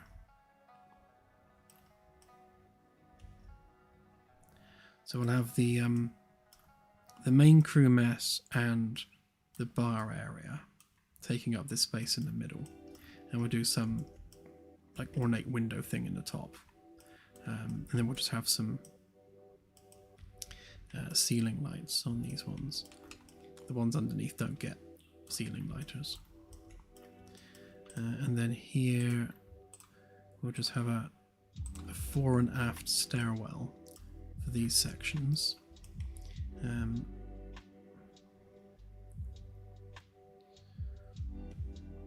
Which can be reasonably small.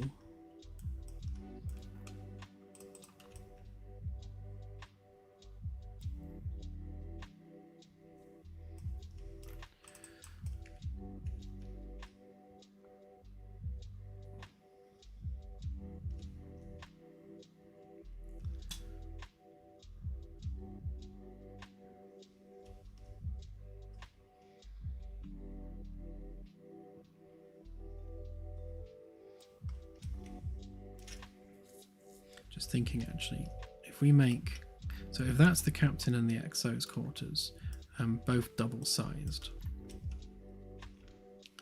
then that will be the access to the bridge on either side. So really we need something kind of more ornate there, because that's kind of like the bridge entry. Although we can always half height it, maybe, because we could always bring that down to there, which means the bridge is kind of betwixt decks, and then just build that stairwell accordingly.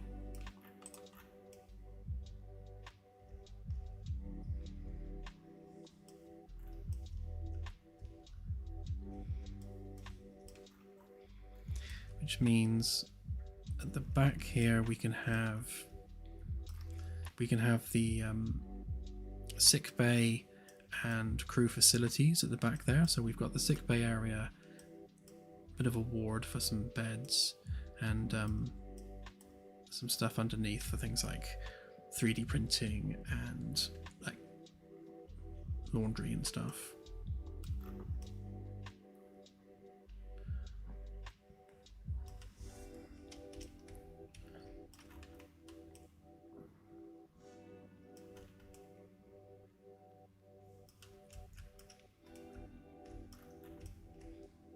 Yeah, so we're definitely going to need stairwells joining those two.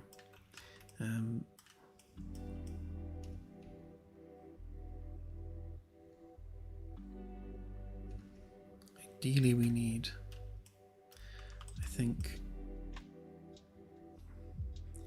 if we make the bottom bit the mess,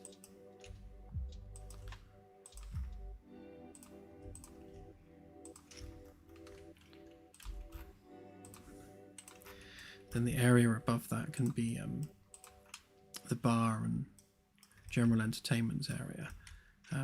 It would make more sense for that to have the big ceiling window, because that's kind of where you're going to chill in the evening.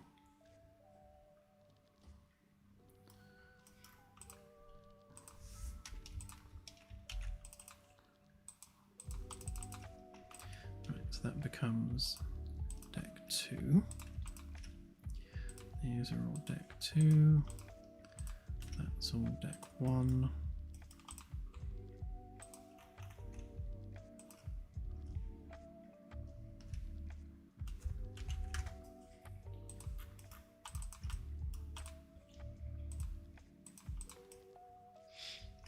Okay.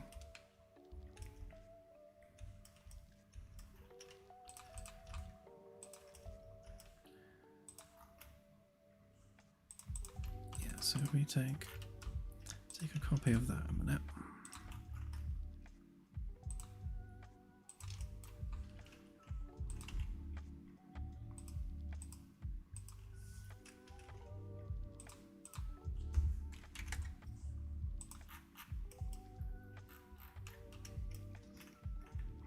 Yeah, it's true actually. Yeah, bigger table now.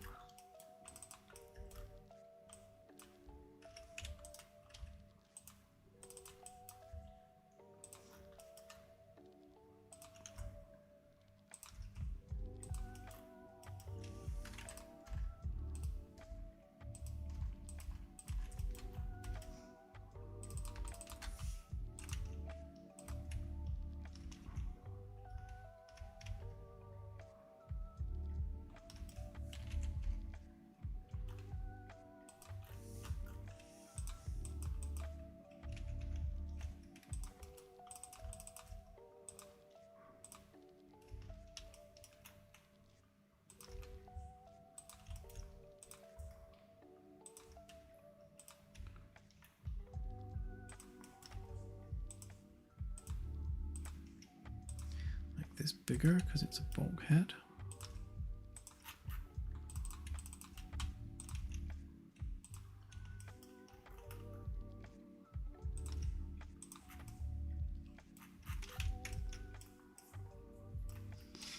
So that would have to be corridor and stairwell there. And most likely also on this side.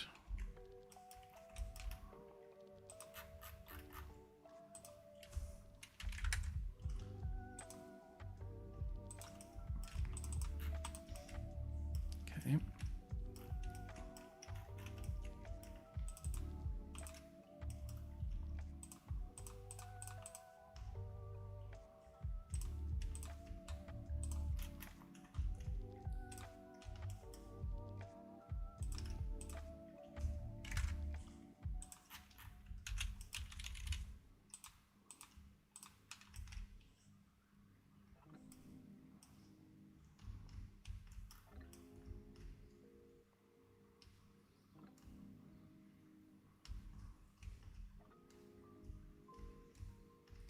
Yeah, so we'll have stairwell and lift there, stairwell and lift there, and then we'll have hydroponics and crew facilities between these two.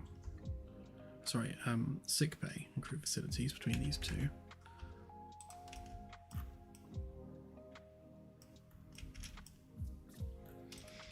Which means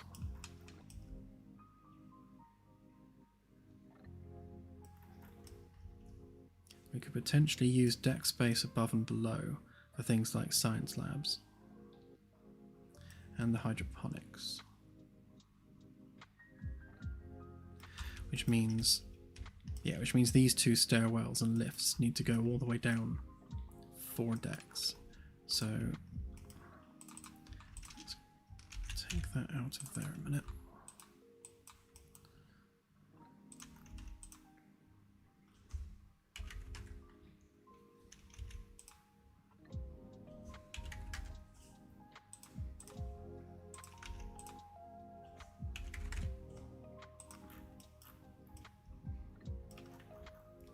Then we'll make this room double height. So that gives us lab space there.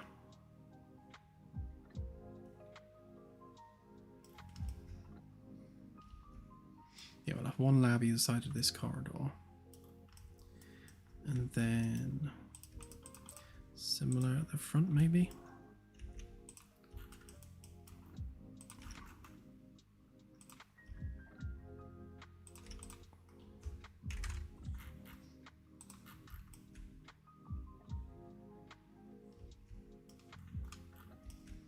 Although actually we might not need it at the front.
If we keep the general scaling of everything consistent, so like this corridor is the same as this corridor, that makes it really quick to build because we can just copy paste those segments.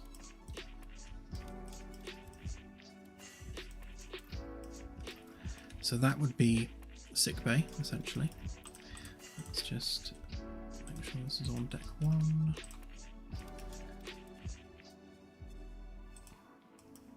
And then this one sure that's on deck 2.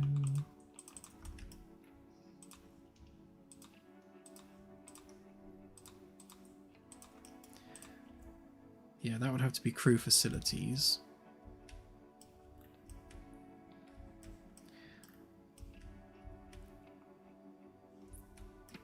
So that would be probably 50-50 a 3D printing area and lost the camera again.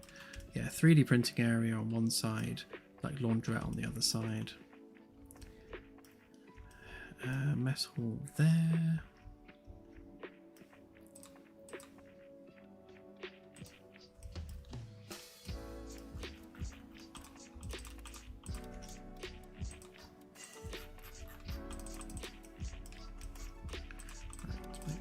All these are on the right level.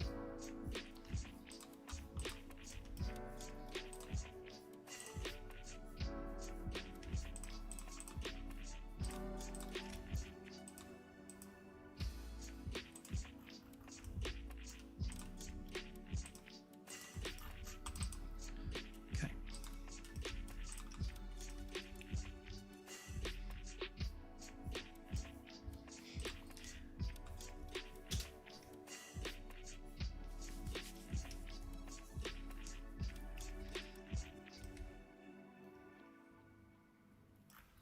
Okay, so that leaves us space enough for 2 labs there and hydroponics underneath.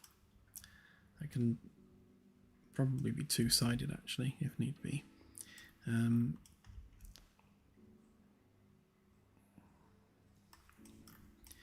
then we'll shape all of that based on where the hardware is running. So I don't think we'll actually need anything at the front there. So it's going to be 4 decks at the back and just 2 decks at the front. And that will come down smooth. Probably from there, actually.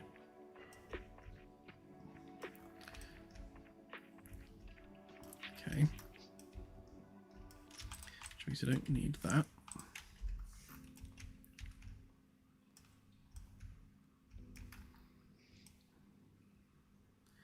So that should be everything we need for science and the crew. The engineering spaces will then be here. So that needs to be 300 there. 300 there.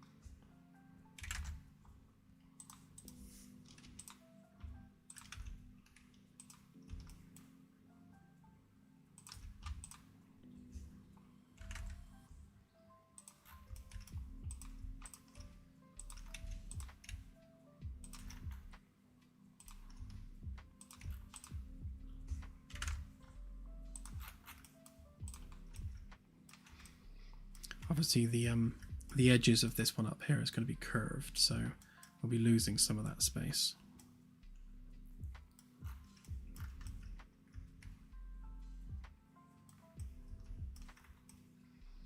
And then we'll have probably some smooth attachment pylons there that kind of come down on a nice smooth curve. Or chunkify the engineering bit at the back.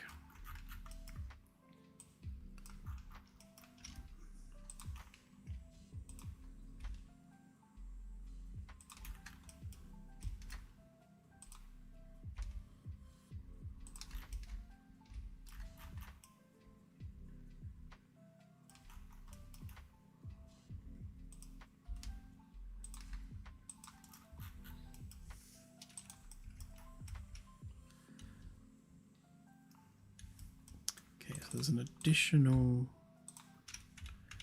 50 centimeters there. That's the bottom framework. And obviously, same is true at the top there.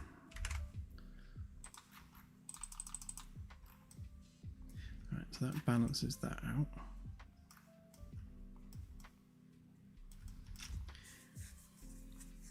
Okay, and then we just have a shuttle bay area at the back, and then we need a small like refinery space, because like the Magellan, it's going to have to be able to fend for itself in terms of making sure it has enough raw materials for 3D printing and that sort of thing.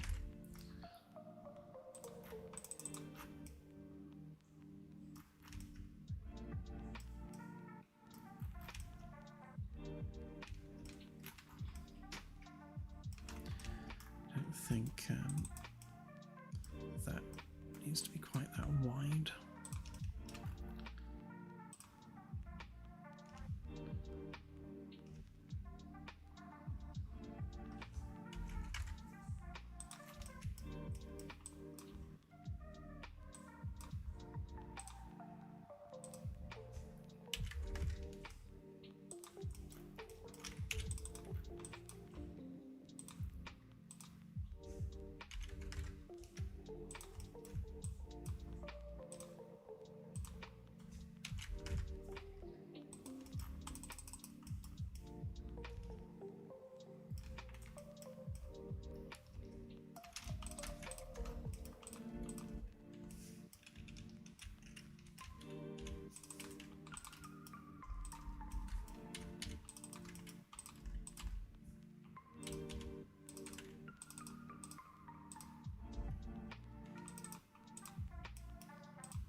Okay, and then obviously the reactor is going to have to go in the middle there somewhere.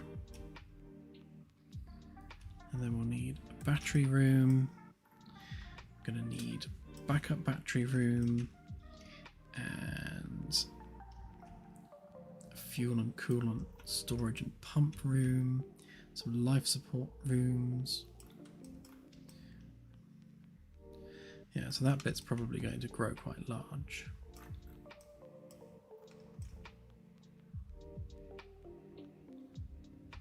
It's amazing how much infrastructure you need to manage a ship even of this size.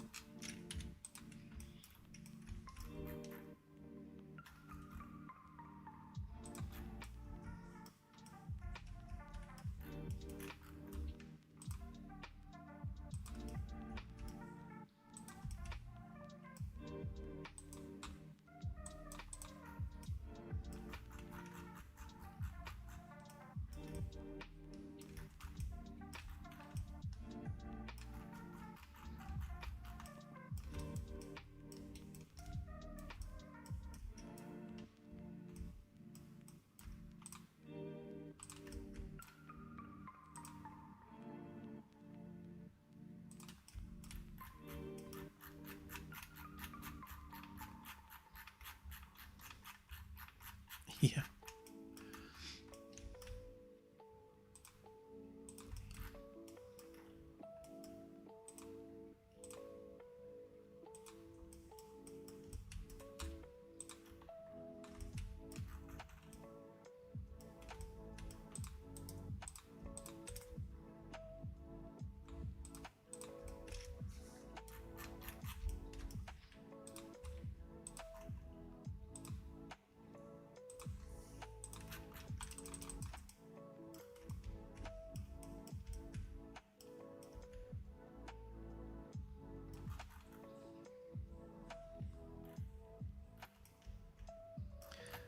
So I'm thinking something not unlike this. Obviously they'll be thinner and smooth. We'll have windows along the corridors there, skylights in there.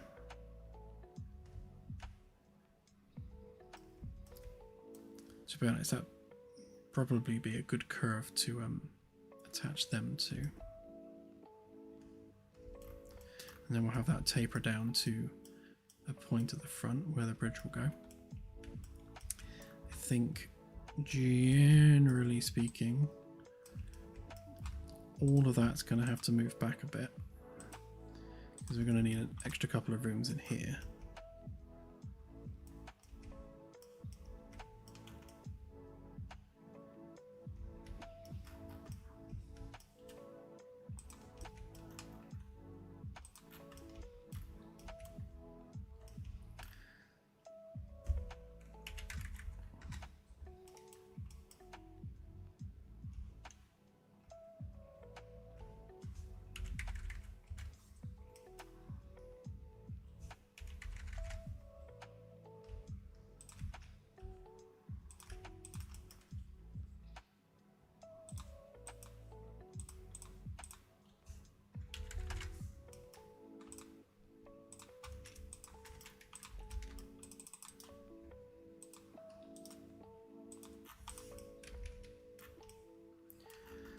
And that gives us our very pokey little shutter bay at the back.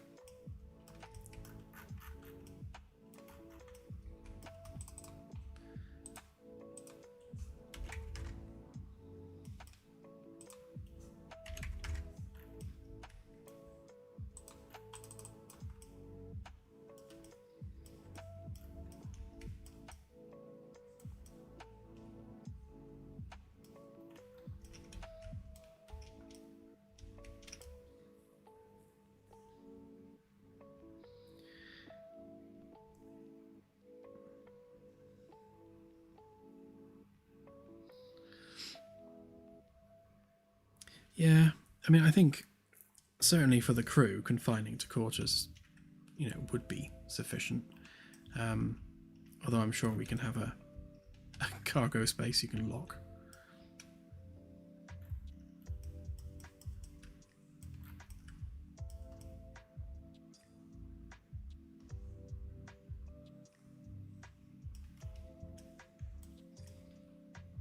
Kinda, yeah.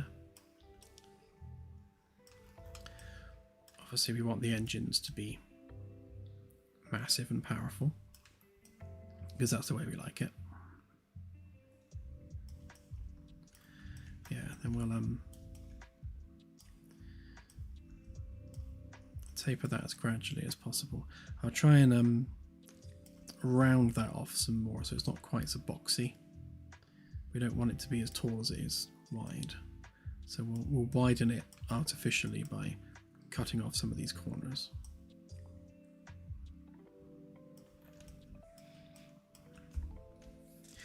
So one of the things that I was talking about earlier about how we got it wrong with the Magellan was to not do the engines and the infrastructure first, because we tried to fit all of this around the interior rather than fitting the interior around what was needed for the engines, which would make much more sense.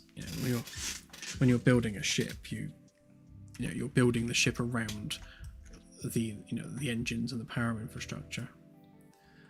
So we very much need to do that here as well. So I think we will take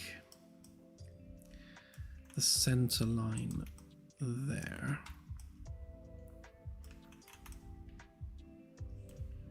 So our world origins there.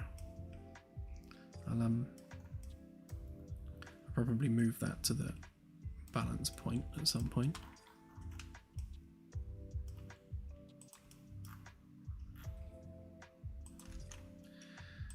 Right, so that's going to be our reactor.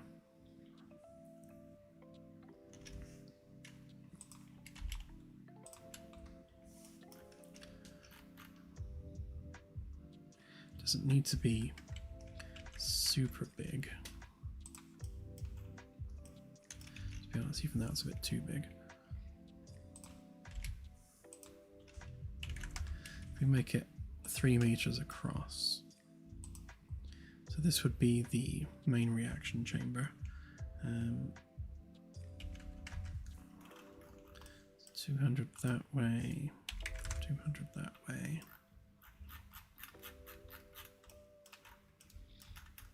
Maybe not even that.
Well, it only just fits.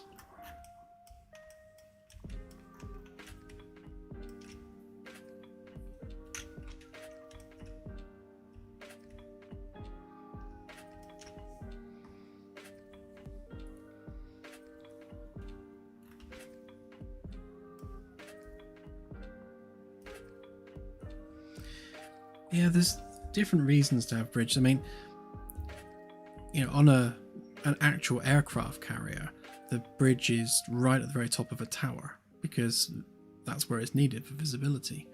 On any container ship or any other vessel, the bridge is placed where the visibility is best for piloting the ship. Yeah, it's on a purely military vessel, I think definitely bury the bridge within the hull. But this is a scout ship, it's a science vessel. It's not meant for combat, so there's no reason to build it as such. Although, speaking of which, we do need to give it some weapons. It should at least be able to defend itself.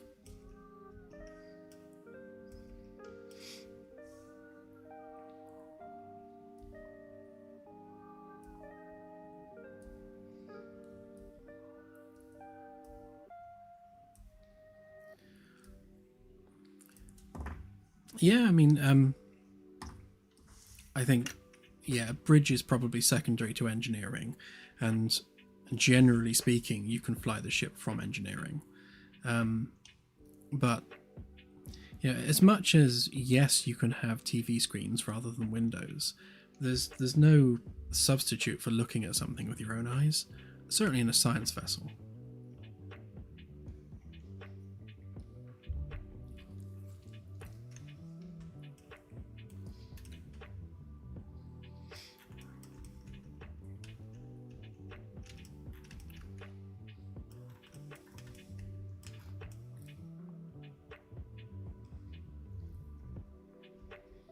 It would be nice actually if we had some exposed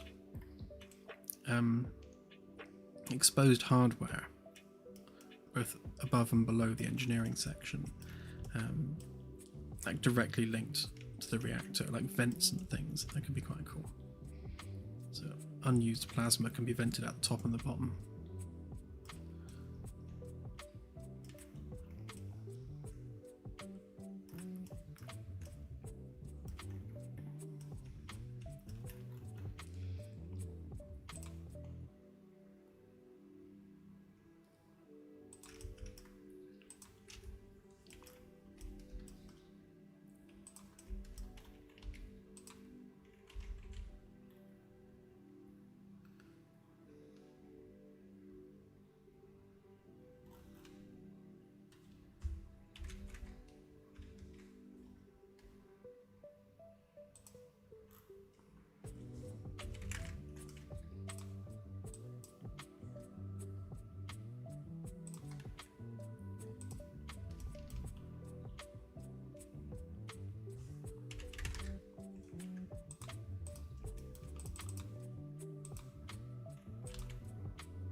So same as the Magellan, we'll need maintenance access to each of those levels to work on the reactor. We'll also need stairs going up and around.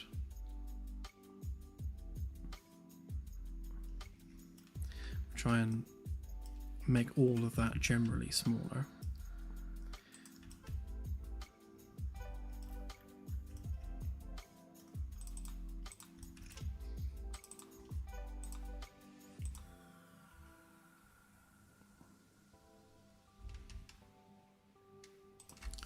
That over there for now.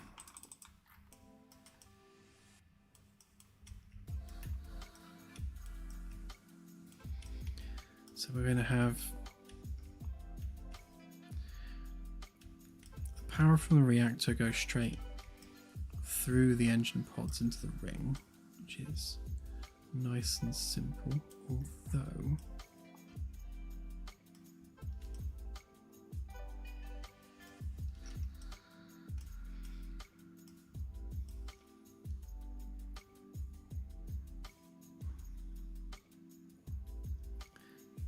could, just toying with the idea of having a vertical fin, but I think that's going to be overkill somewhat.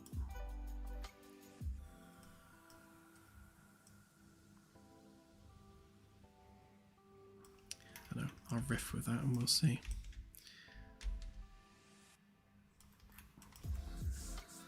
So I think we're definitely looking at a maximum of 4 decks. So rather than having the quadrant based layout that we've got for the Magellan, we'll have a deck based layout for this one. So we won't be splitting the power quadrant by quadrant, unless we do like forward, aft and midship. Maybe we could always do that. and then per deck.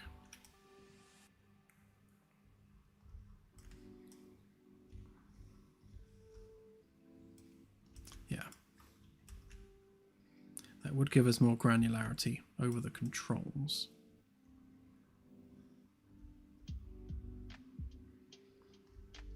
But also we can compartmentalize these as well.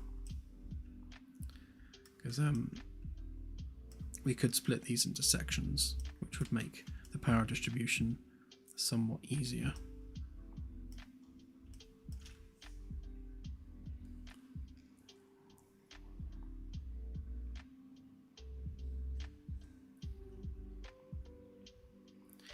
Yeah.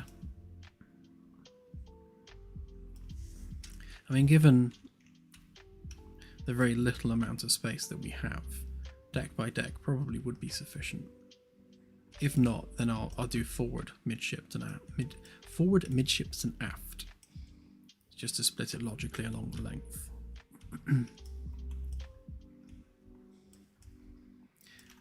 Right, so we're saying that those two are science labs. We'll use the underside there for hydroponics. We do need some cargo space, which we could use this for, to be fair, and limit hydroponics just to this side, because that can extend forward a bit if we're going underneath there.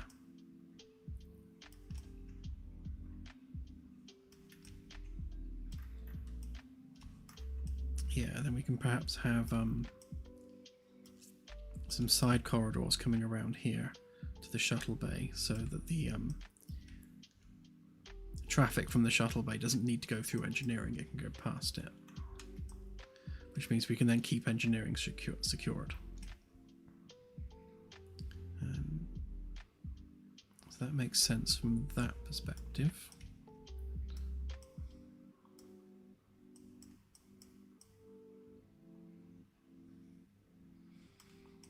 So we can use this space at the front here for additional stuff. So if we're saying we need, hang on, let's copy that up a minute.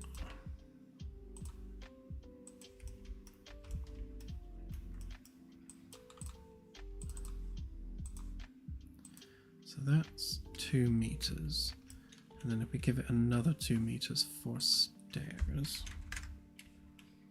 that's like the maximum I'd want to be able to go out with it. Oops.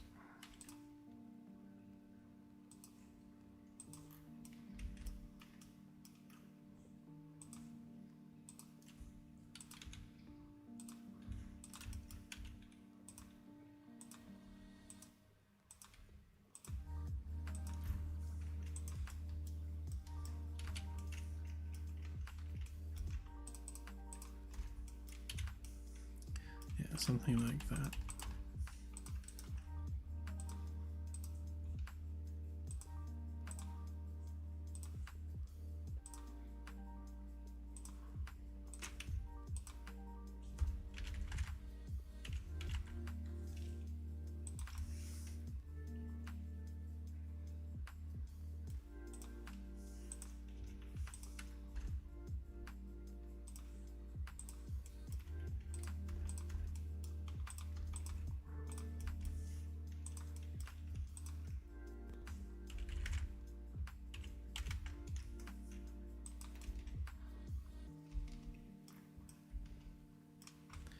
Right, so the absolute minimum width of that room is 650, so that's 1300, so that's 13 meters wide. So we'll give that an extra 40 for the wall.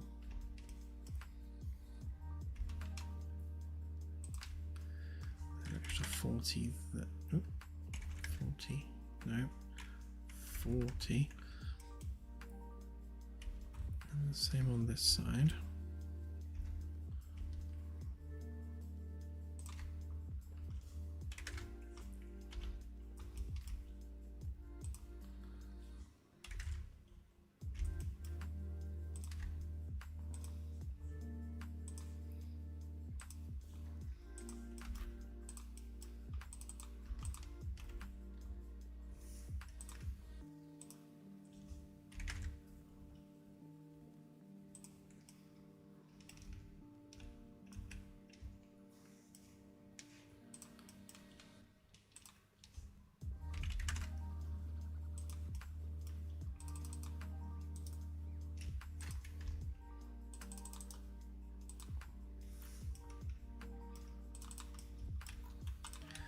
So that's the absolute smallest engineering can be.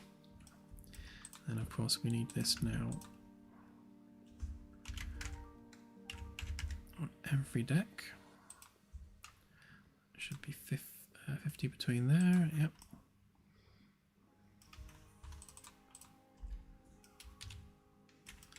Oops. Should have made that a component.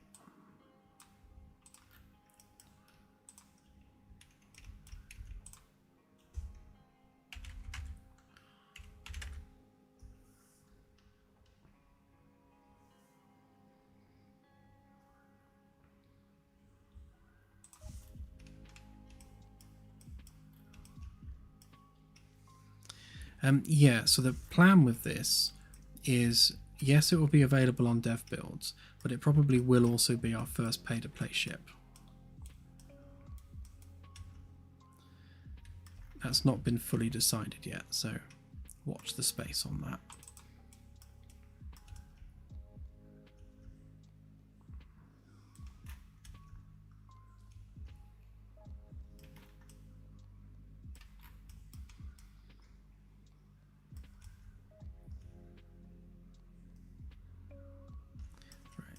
So if that's the engineering space there, we need rows of battery banks, which we can do either side, and then we can maybe do the cryo at the back actually.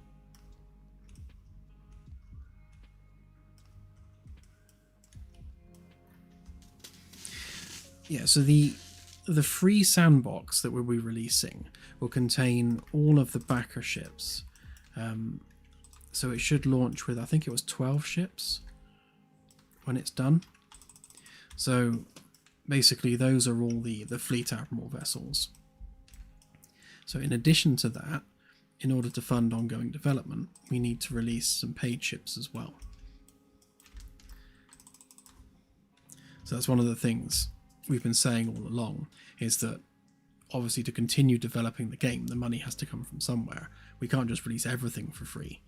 So we will be doing paid ships in addition to the free ones. So this is most likely going to be the first paid one. But it will be on the dev build for everyone to try out.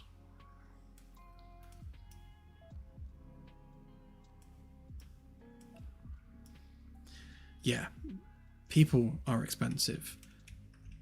I mean, when you consider that your typical developer costs 60 grand a year, and we need lots of them, yeah, money just vanishes. People are very, very expensive to employ.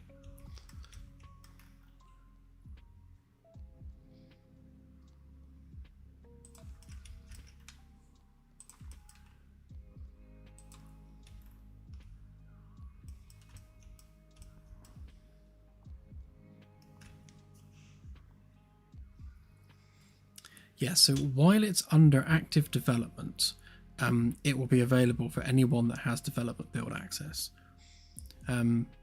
Obviously, anyone that's got a lifetime content pass will get it for free anyway, because that's just a given. But yes, anyone that is captain level or above will have access to the vessel on the dev build.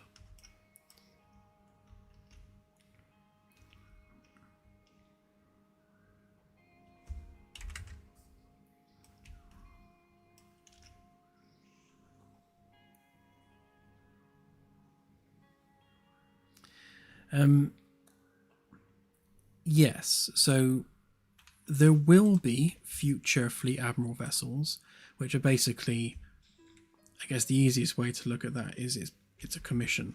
So we would be doing commission ships on a one at a time basis. So obviously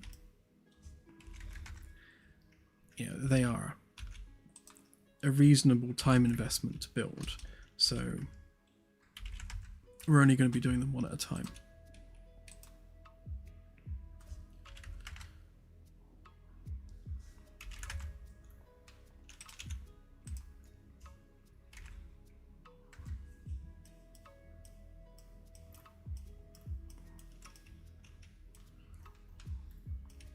Thank you. Yep. Everyone can potentially get their own ship. it's going to be, we'll figure out how we do it. I mean, the fairest way of doing it might be an auction. So we'll do a bidding system, and then obviously the highest bidder gets their ship built. I can't think of a more fair way of organising whose we do.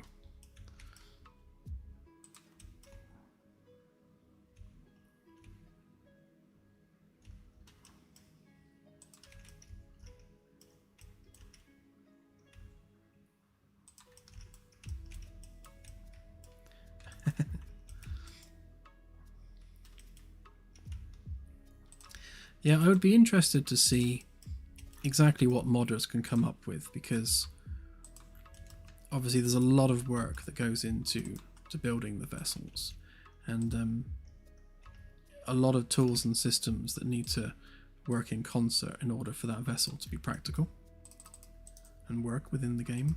So yeah, I'm not convinced that modding is going to be particularly easy or indeed possible, but never say never when it comes to modders. They are a persistent bunch.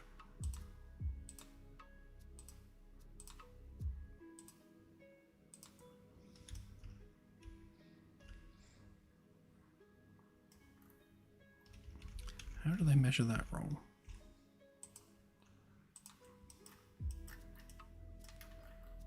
Oh, I see.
Yeah, if you go on our Ko-fi page, links in the description, then you can still back the game if you'd like to. And of course, we're very appreciative of that. And there are a number of roles still available. Not the Fleet Admiral one, because again, there's a lot of work that goes into building new ships, so we don't have the capacity to give those away yet. Need to finish the ones we got first, and then we can look at adding more.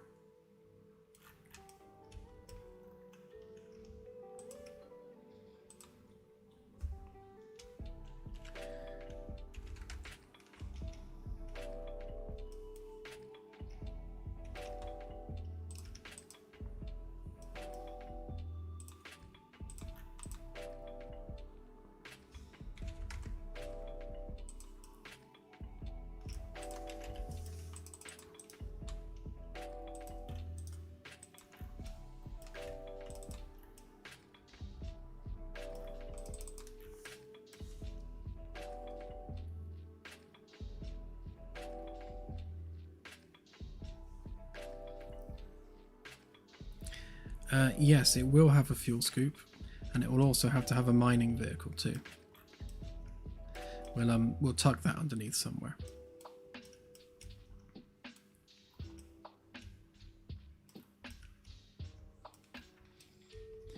So these are our cryo tanks for the reactor.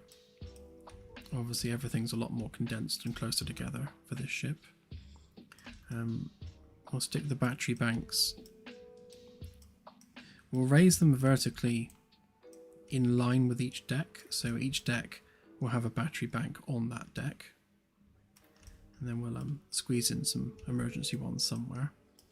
We'll have the power for the ring and the engines exit through here, and we'll also need some engineering access ways into the engine pods from there.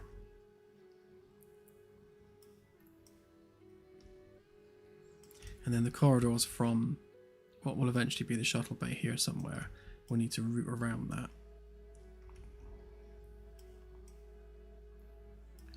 Need to make sure that we keep the engineering access completely separate from the shuttle bay and the rest of the crew access.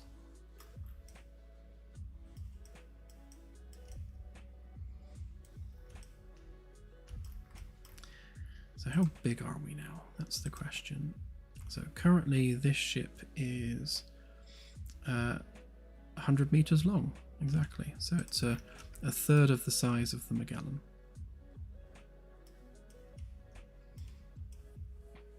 But fairly more compact.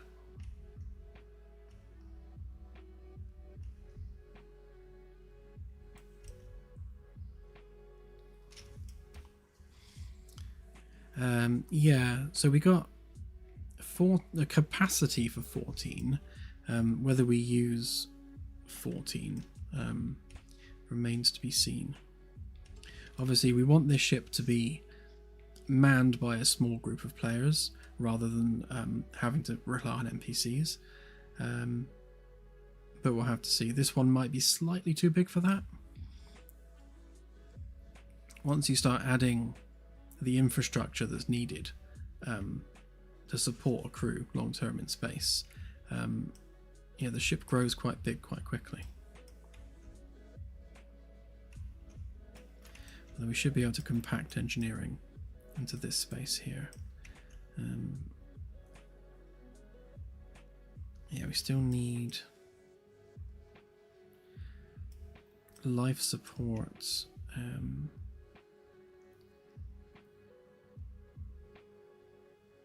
Yeah, life support, water treatment, and a couple of other bits. So let's do the battery rooms.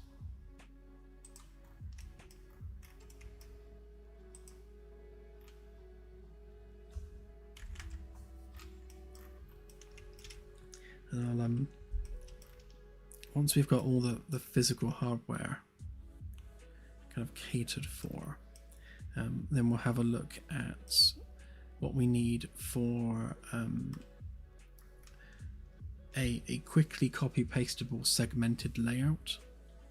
So we'll try and kind of refine the corridor pieces and make sure that the segments are as reusable as possible.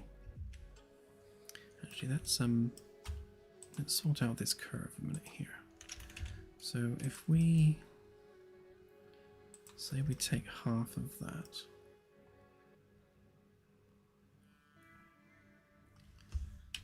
maybe come out about 250. Oops.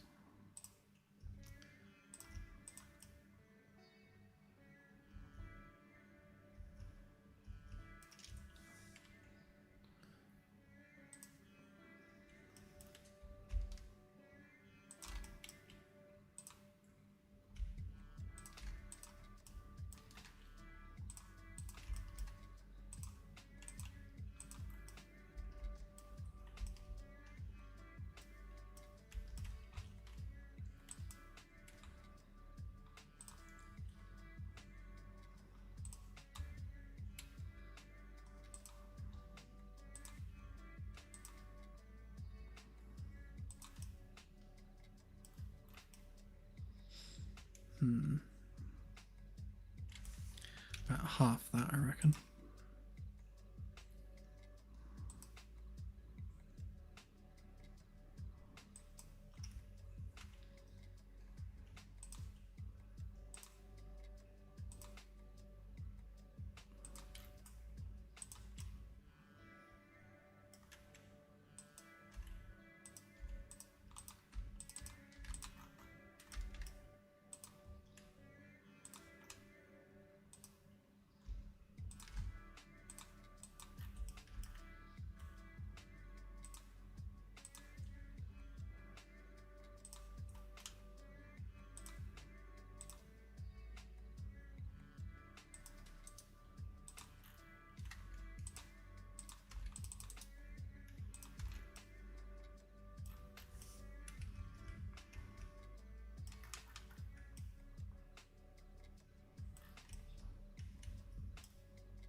Yeah, so if we do the side something a bit like that. Kind of need those angles to match, really. Although that doesn't need to line up with that exactly. Yeah, then these corridors can have windows all the way along, which will look nice.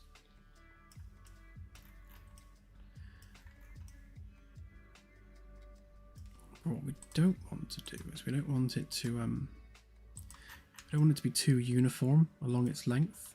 We want it to taper somewhat. Yeah.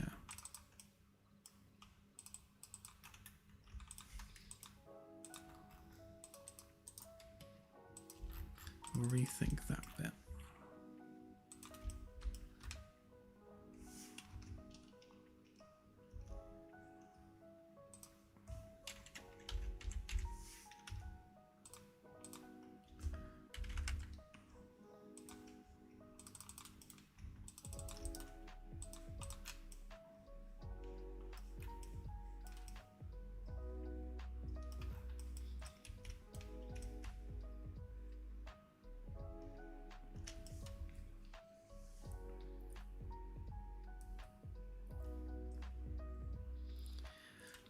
Will it be able to dock? Probably not, but you'll be able to take a shuttle between the two. Assuming we can have one of these in the world with it, which is an unknown at this point. So we have an object count limitation in the world. So something like the size of the Magellan. If we were to try loading two of those into the same game world and having two sets of crews flying two different Magellans, I don't think the engine would handle it. Something smaller like this, maybe, but we'll have to try it and see. No, we don't know right now.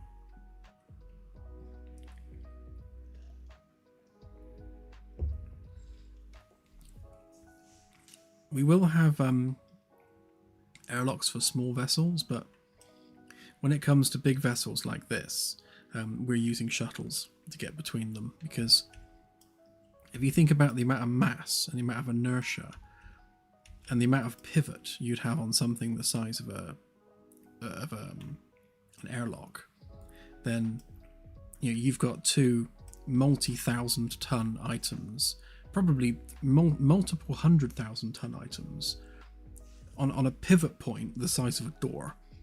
And you can imagine the kind of forces that would create. So yeah, no docking port would withstand any kind of movement of either vessel without just ripping it out of the ship. So shuttles are much more practical.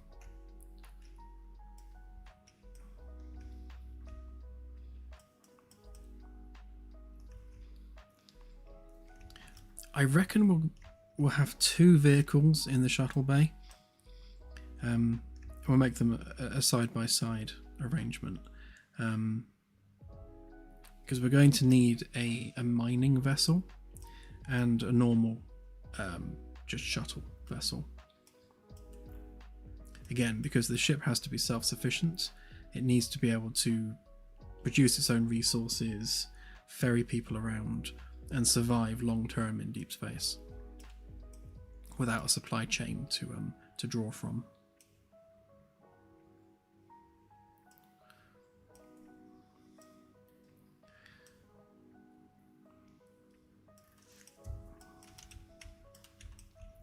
Just thinking I might be able to fit the battery rooms in the side, but we do still have the engine pylons to think about.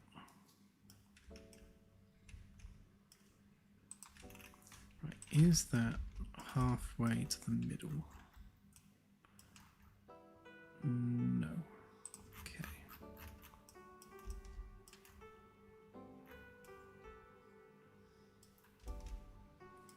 Which means all of that needs to move 25 centimeters that way, so that it's exactly in the middle. And then this one should be exactly in the middle. Yeah, that's better.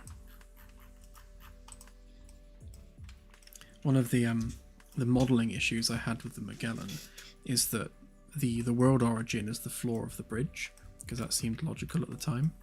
But of course, when you're dealing with a circular structure, you really need the world origin to be right in the middle so that you can rotate things around it easily.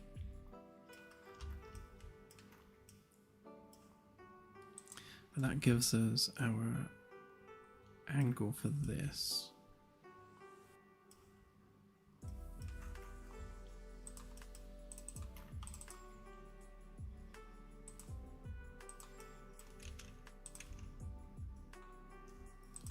So if we take that along there, let's say 250, just to get an idea for where the intersect point is.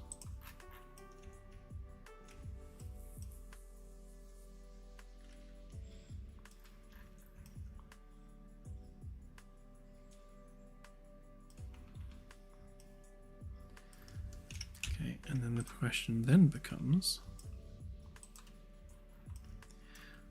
do we widen it or narrow it? Because we need that to line up basically with there in a way that's not too steep.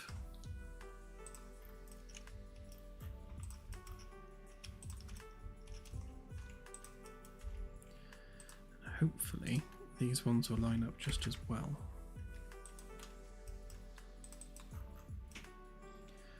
Okay, that's not too bad. So we've got like wall penetration there, where we can create stairs to go up, and then the same at the bottom. So that gives us our runs for the power cables and everything, and it also makes room in between for some corridors for getting people and cargo out of the shuttle bay past engineering without it intruding upon the other stuff.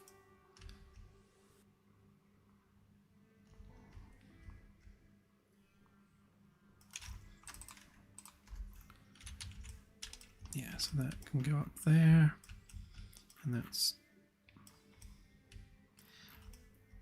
it's a fairly steep set of stairs, but it's not like crazy steep.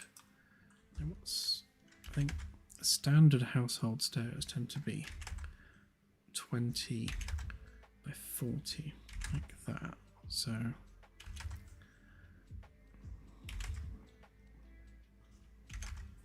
oops.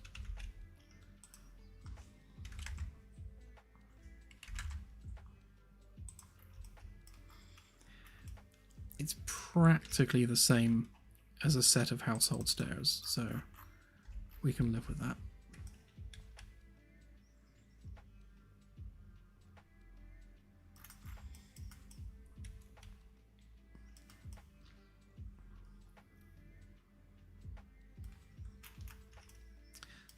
and I'd argue they look a bit better being a bit wider.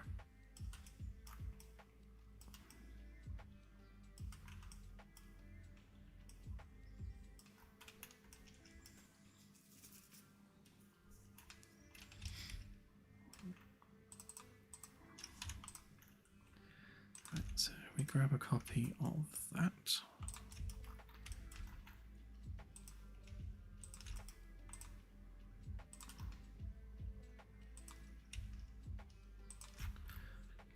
I've already left room for the cavity there, so they can go straight up against it.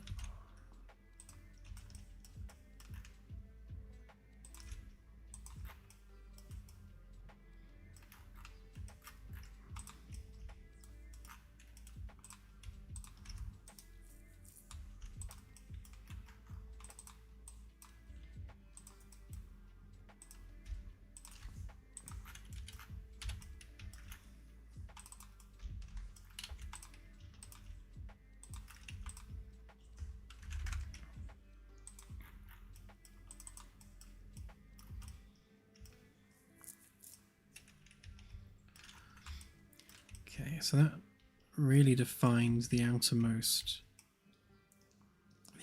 width of the back section there. And then we'll have, I guess, engineering access from another stairwell here.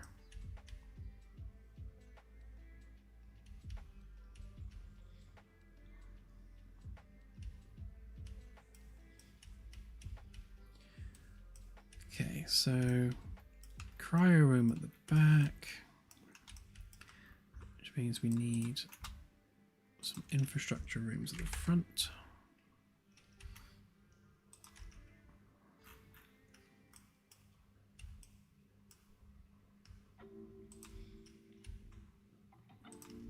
Of an unknown size currently.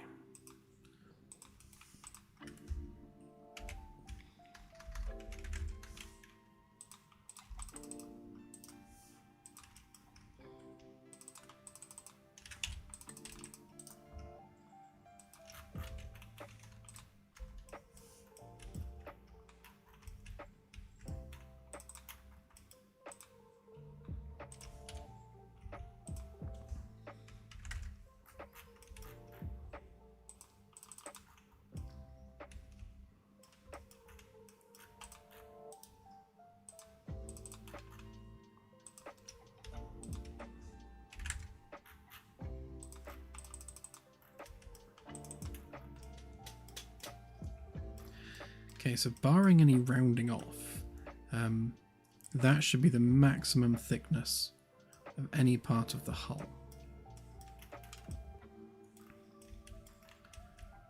These corridors cut through there very nicely indeed.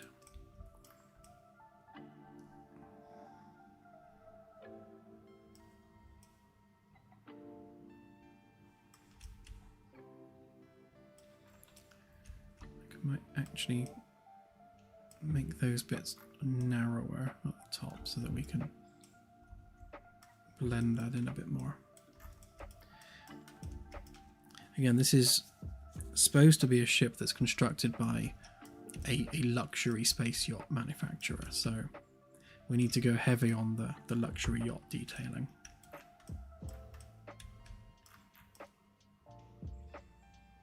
It's certainly going to look fast once it's done. We'll have go faster wings on it, and some nice kind of panoramic windows there. Will be quite nice.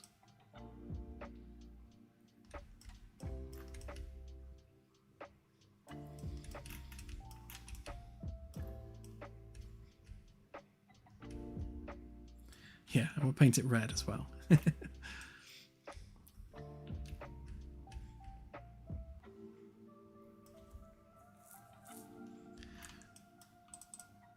So I think we're going to need 2 double-deck rooms here. So there's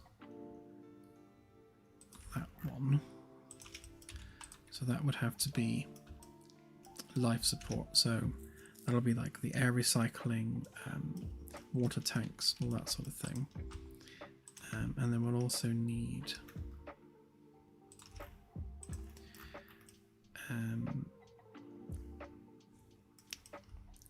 what was the other one we needed? So right, so that's life support. Oh, we need an engineering workshop. We need an engineering control room. They can potentially be doubled up. Maybe even above that.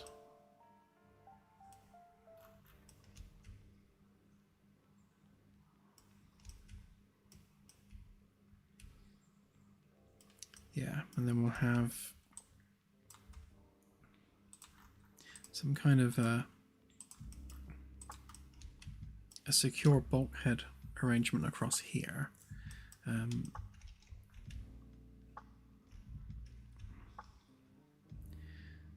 With a secondary stairwell that only goes into engineering. And then this whole engineering section then becomes completely isolated, barring one way in.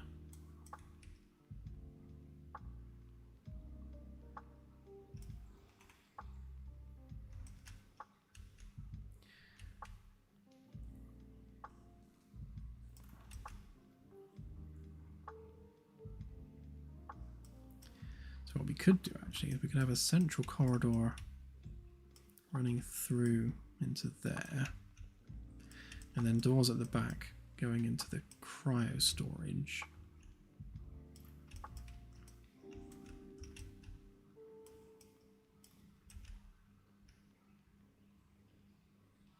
But then we still need,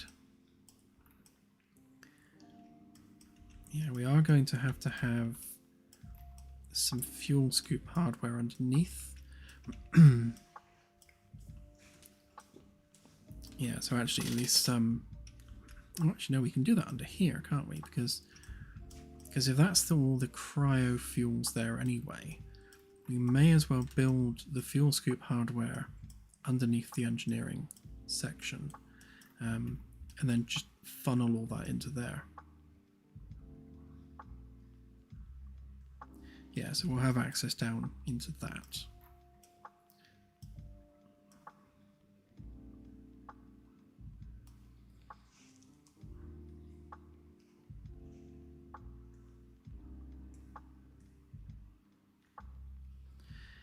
Yep, new ship. So what we're going to be doing every Sunday stream is we're going to be progressing this new ship pretty much through to completion. So it'll be interesting to see just how far we can get with it, only doing it for 4 hours every Sunday. I mean, we're definitely making progress. We've got the various sections roughly laid out. We've got our crew quarters roughly laid out. Engineering's on the way. Just need to define the overall shape of this section here. It's like very tempting just to kind of like make each section like a barrel, but it needs to be sexier than that.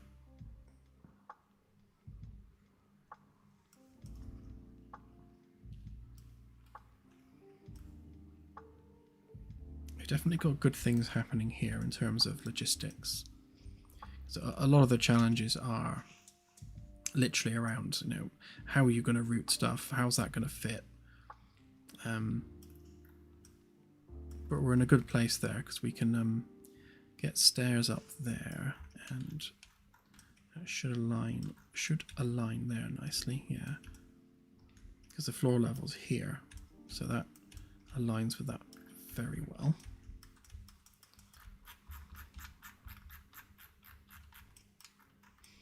So what we probably will end up doing is working bum forwards, get the engineering spaces more fleshed out so that we know where everything's going to go, and we also need to flesh out the width of this. So make sure we've got our wall spacing sorted.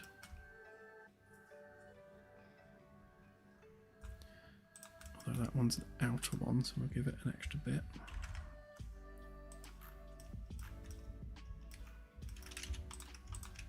And these guides need flipping.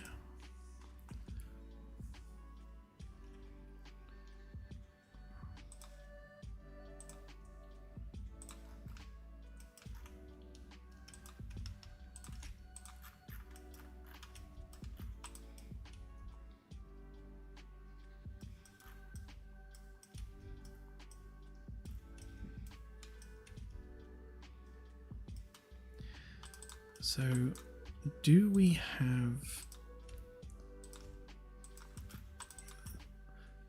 the supports there form like the break point between the habitation area and the front there? Kind of feels like that would be a good way of doing it.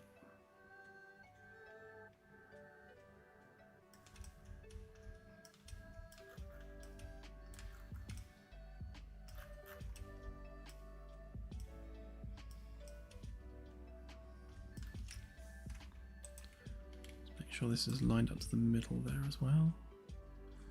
Yeah, so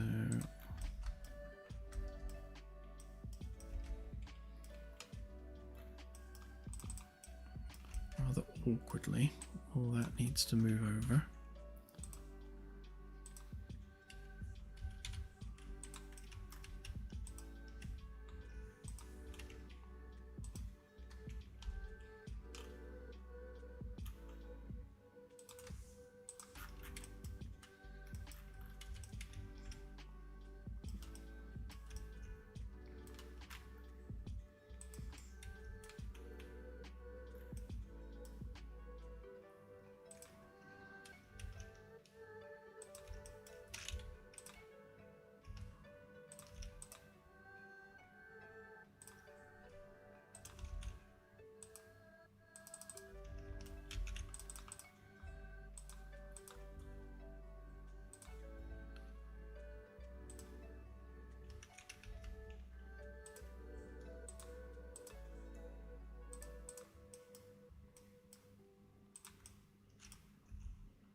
Just sort these axes out a minute because they're all over the place.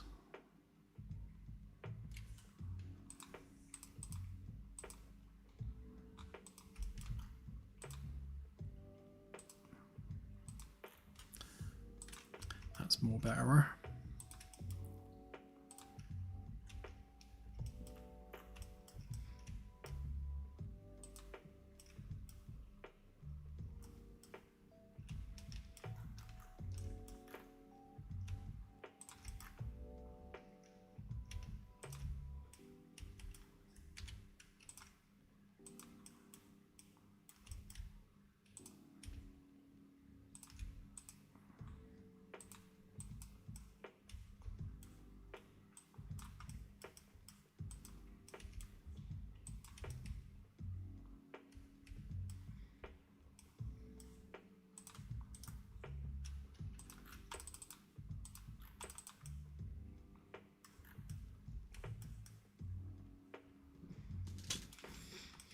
That's a bit nicer, so we can taper that at the back. It gives us room to get that corridor through to there. Yeah, should smooth off the lines a little bit.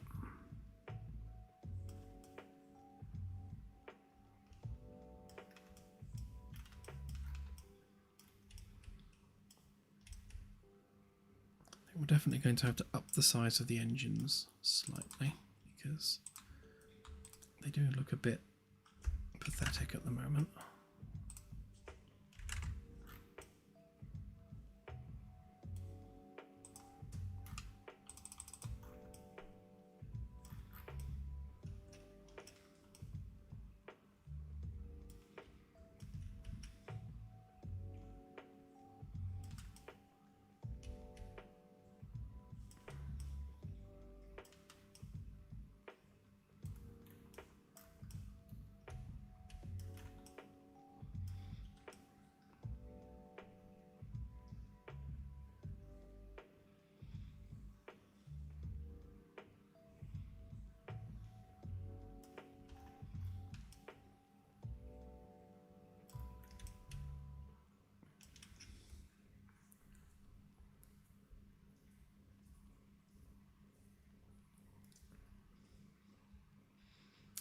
Yeah, I definitely think we'll forego the brig on this ship.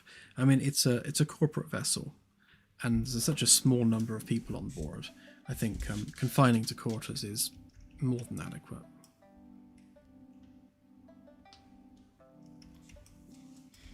Yeah, big prancing pony on the front.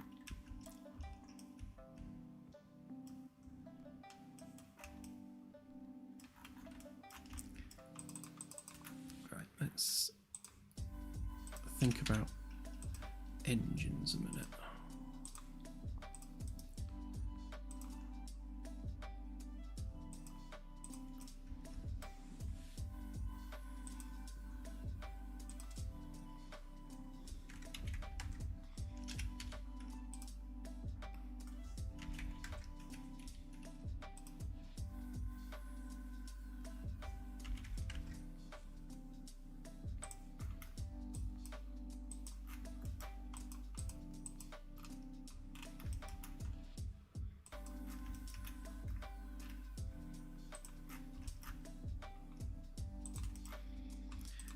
So that gives us 1 meter, well, 2 meter wide engine bells, if we were to go with that.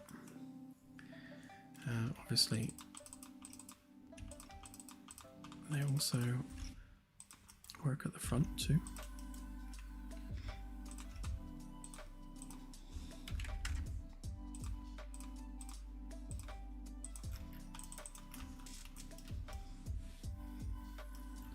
And we'll have to blend these into the ring, so we'll have the ring structure smoothly align with the engines,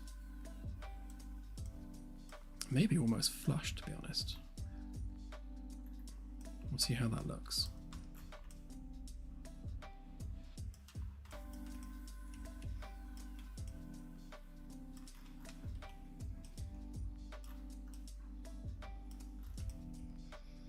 And we just need to make sure we've got enough room on the inside of there for that crew space.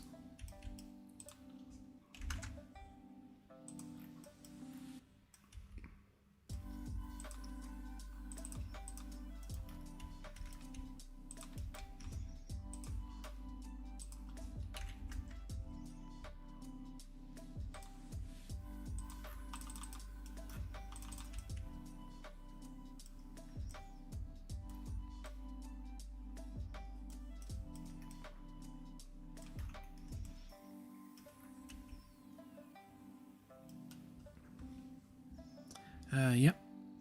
So on every single ship we make, you will be able to climb into the engine pod, because you need to be able to get in there to perform maintenance on the engines. So there will be crew access up here somewhere, and down here somewhere, and there'll be a room inside here where you can like physically fix things. I wonder how big the Raptor vacuum engine is, just as a size comparison. Bell diameter.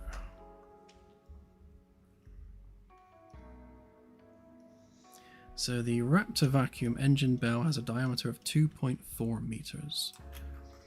And that is 2 meters exactly. So these are actually smaller engines than the engine bell of a Raptor vacuum. And let's grab a person for scale.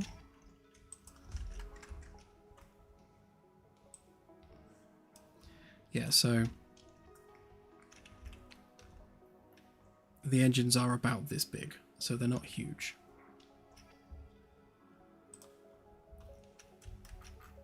That should, yeah, so that's pretty much the same there. Person sized. I mean, it's still a big ship. I don't know how this compares to like Firefly, because I was thinking Firefly when I was designing this in my head, and I think we're probably double the size of Firefly. Hang on, how big was Firefly?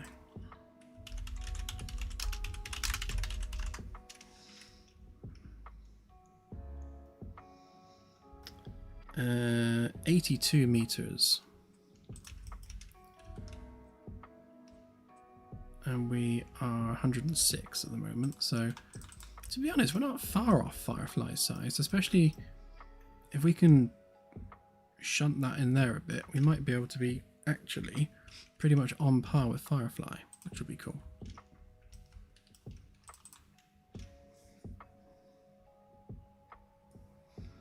Yeah, Firefly is mostly just cargo bay, isn't it? Surrounded by engines.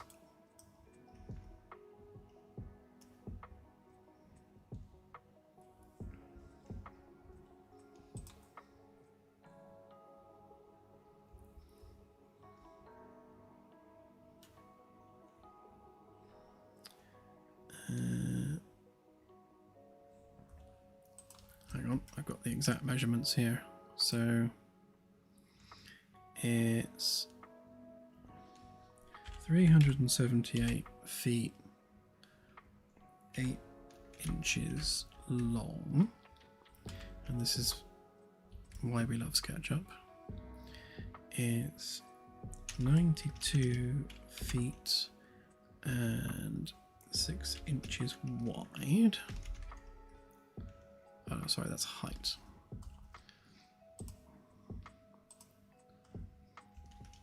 Uh, 92 feet 6 inches.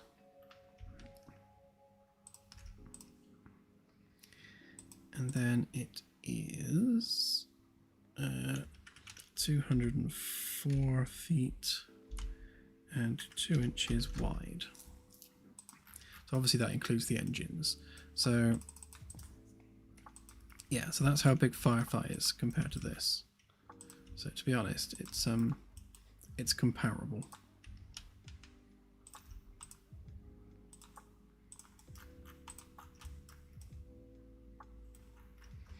Didn't realize Firefly was that big, to be honest. It's kind of huge. That's according to fandom.com.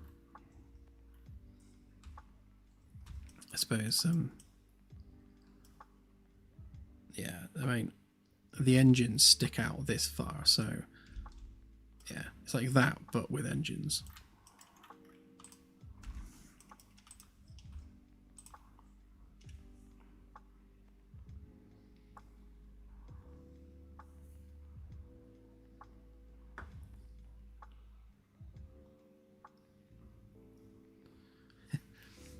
I did actually grow up with feet and inches before we changed it to metric. I spent a lot of time with my grandparents when I was young, and feet and inches was just normal to them. They didn't use metric. I'm not sure when we switched to metric. I think it was in the 60s. But yeah, you know, being old, they didn't adjust.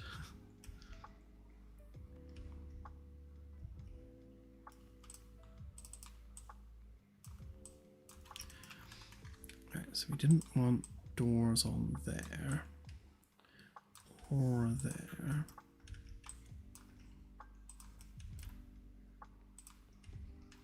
We want that to come out to at least there.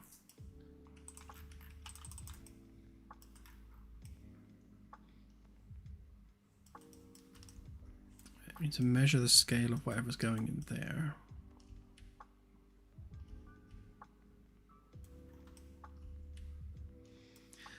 I don't want the shuttle bay to look too much like it's just this bit stuck out the back. It does need to look like it belongs.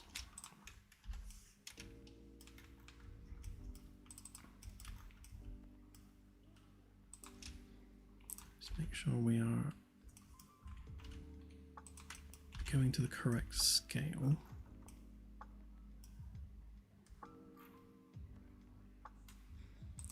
No, not quite. So that needs to come down to there.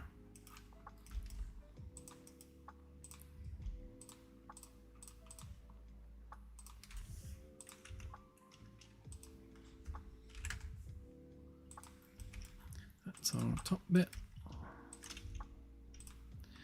That's our bottom bit.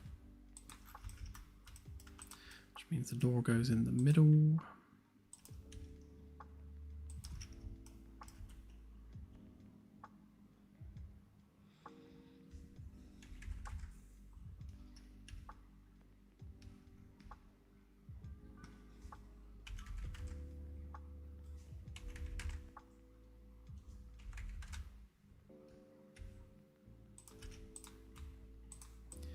So that gives us a 4 meter by 8 meter shuttle bay entrance.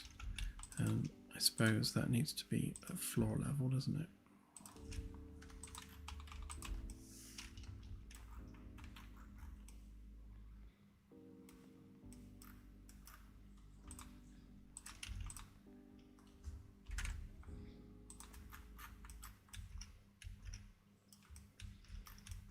Yeah, that's definitely going to have to come out a bit more.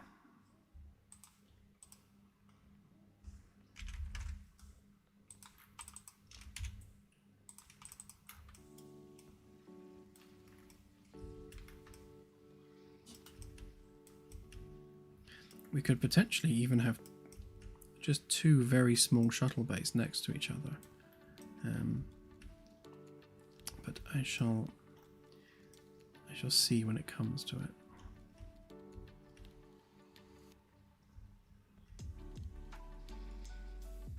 Yeah, I think side entries definitely needed.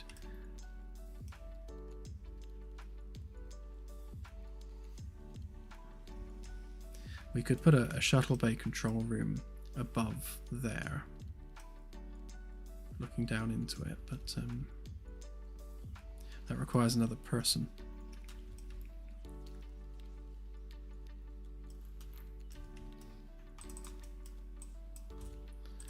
Okay, so for now then we will just assume that we've got side doors going in there.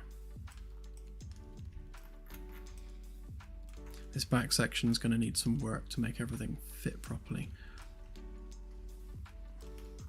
Because generally speaking, you want to get the ship in there, unload any cargo, which means the upper corridor becomes kind of redundant.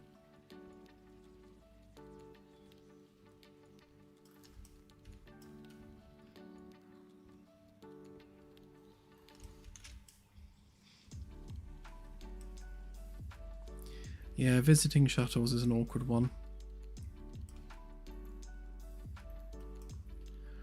I mean, we can have an external airlock for small craft, just not for docking with big craft. So the way we're getting around that on the Magellan is to have a surface mounted landing pad, and we can also do something similar with this. Because one of the issues we have is that, like, if you've met some alien race and they've sent a ship over with an ambassador, like, their docking infrastructure is not going to be the same as yours. It's going to be completely different. But if we have a surface mounted landing pad, they're going to have a shield around it, then you don't need docking infrastructure, you just need an airlock. So we could approach it like that. Maybe have it at the top here somewhere. A visitor's pad.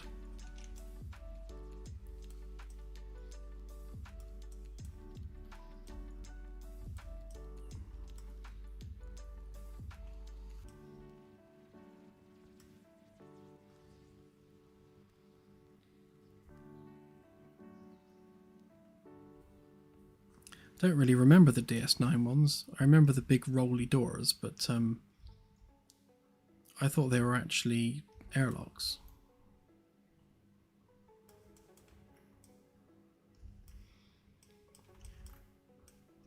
Right, so let's start adding this stuff to levels.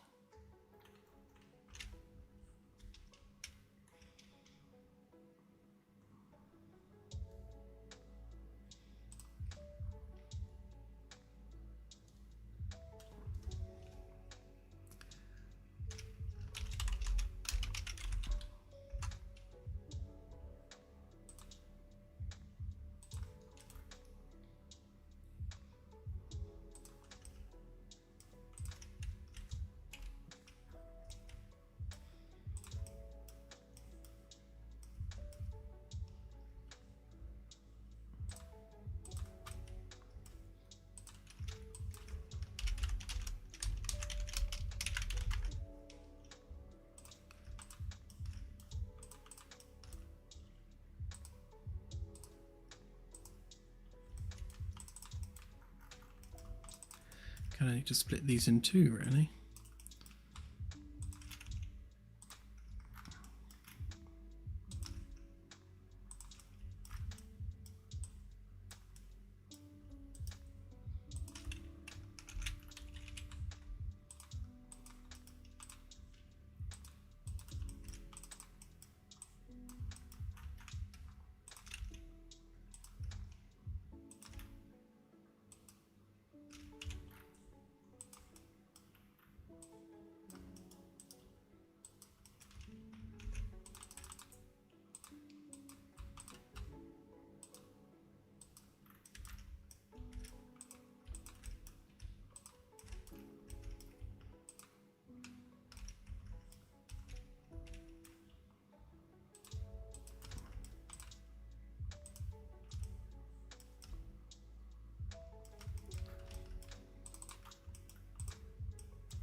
Right.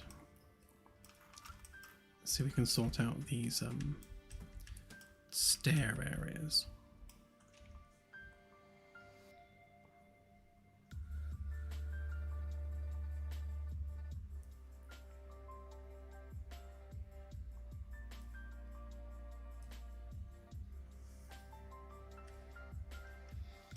Yeah, I like the idea of a surface-mounted landing pad.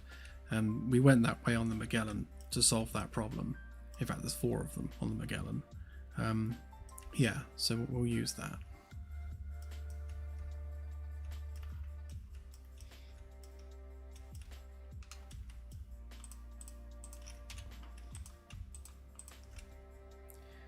Right then, so this bit here.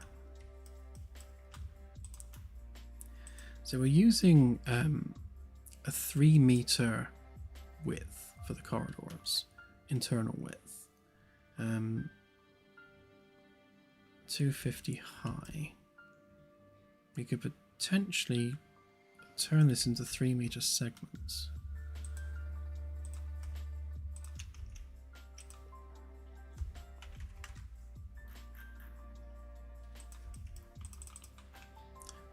I'm always nervous to use the array function because that's what made the old version of SketchUp crash.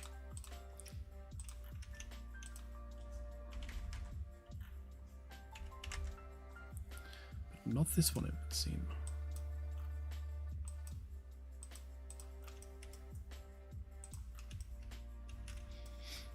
Yeah, so if we went with a base scale of 300, then each corridor segment becomes 300 by 300.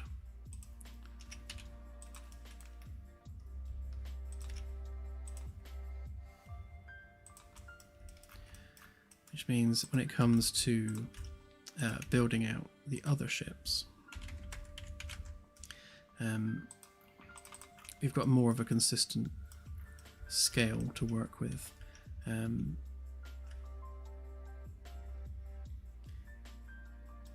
Although we do need to think about the spacing between everything as well. So maybe we do 300 plus the 20, and that takes care of always needing that 40 centimeter cavity around everything.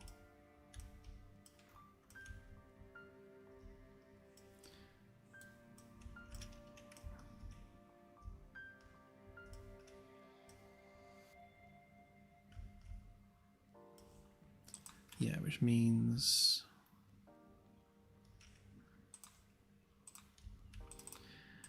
yeah, I've always been quite the fan actually of Battlestar Galactica and the way it handles that. It's quite an effective solution to it. You know, rapid deployment of fighters and such.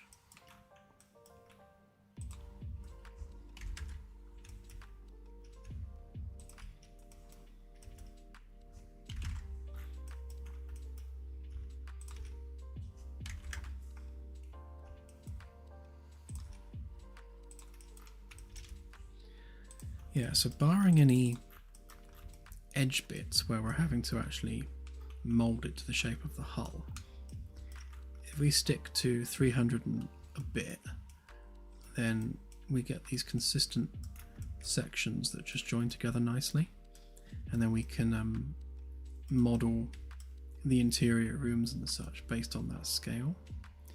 Although we don't want to end up with circumstances where the doors are in weird places. Yeah, this might have to be a ship by ship solution, because if we were to cut that bit down the middle and make this 2 sections, then that's easily copy pastable there, and there. I shall have a think on that. Because part of the reason we're doing this is kind of a practice go at doing the backer ships and making sure that we've got the processes in place to be able to map them out and then construct them quickly.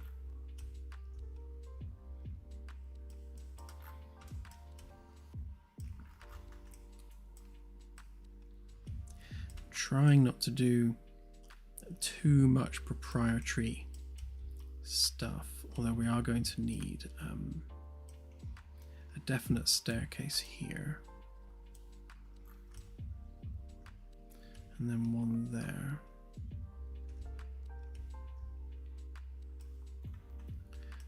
And if we're doing a staircase with a lift, we could always do the lift in the middle, maybe.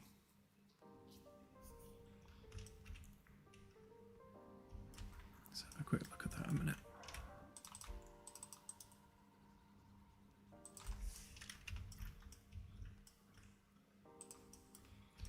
So if we're doing the lift either there against that wall,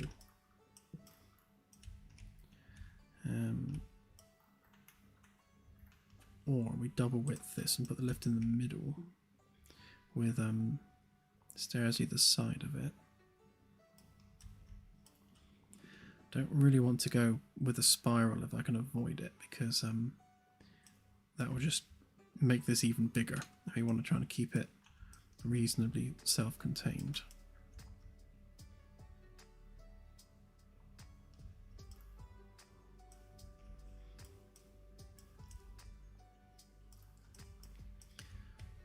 Although lift shafts do make good infrastructure gangways, so we can always run some cables up through next to the lift, which means we can have that come out slightly.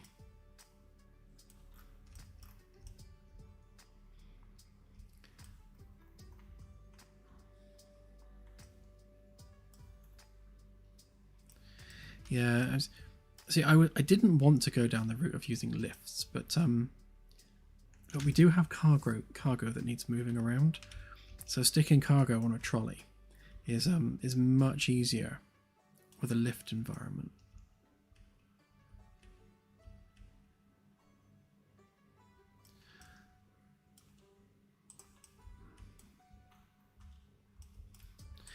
Yeah, I think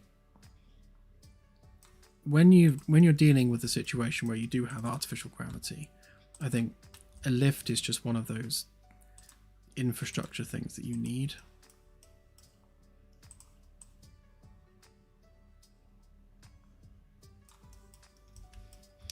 We can make it fit.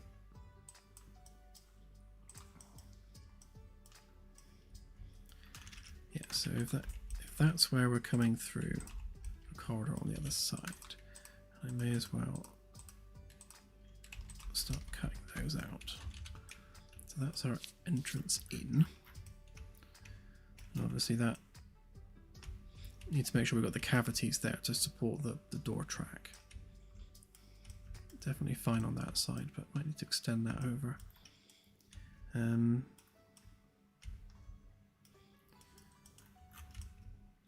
Which side do we want the lift?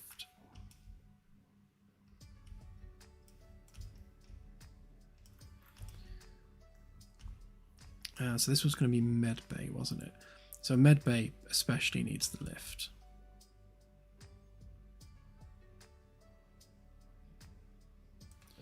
Alright, so we'll have it facing it, shall we?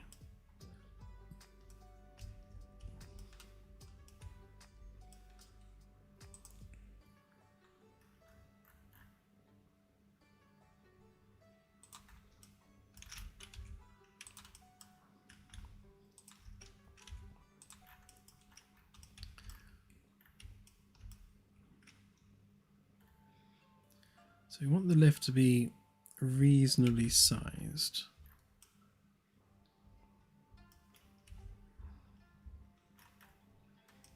Basically big enough to support people and cargo.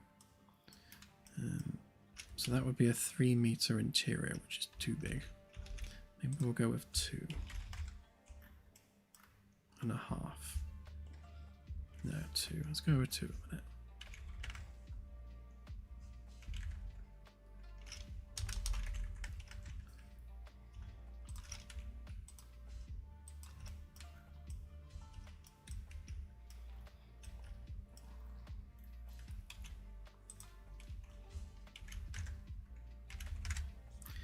It's alright, we've got enough room for medbay there. We need an extra bit of ship there anyway for things like the hydroponics underneath. So it doesn't matter that we have medbay there. I think it's nice to keep it separate because we can theme that accordingly.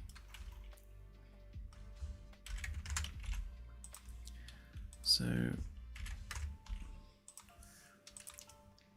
that's a 2 meter by 2 meter lift door, and that's pretty much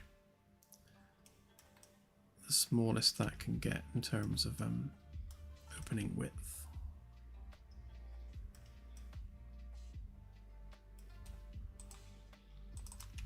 I think that does actually need to come out another half a meter.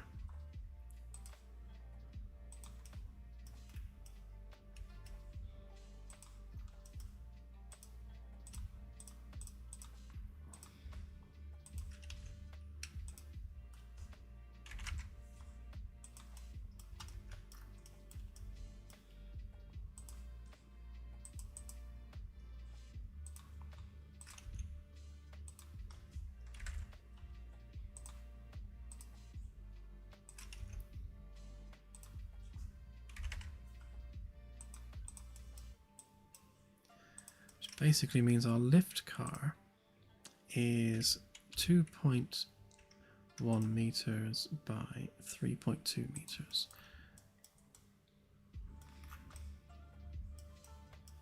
which isn't terrible.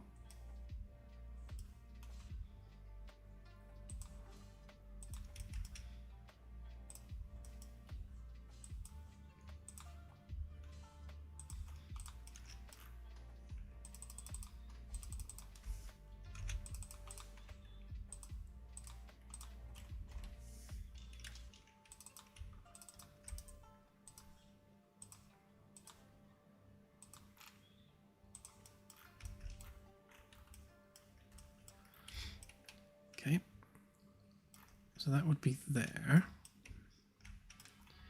And then in an ideal world, the stairs would go next to it, but they'll have to go in front instead.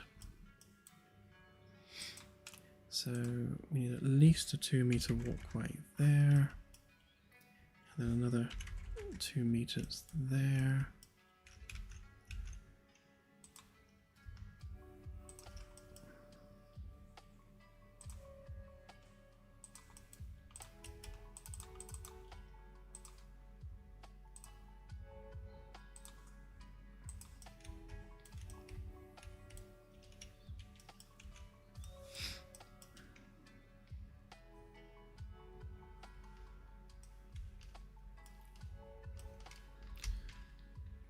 Yeah, I agree, Wesley. I think fuel scoop underneath is a no-brainer there. And it feeds straight back up into the tanks anyway, so that keeps everything nice and condensed.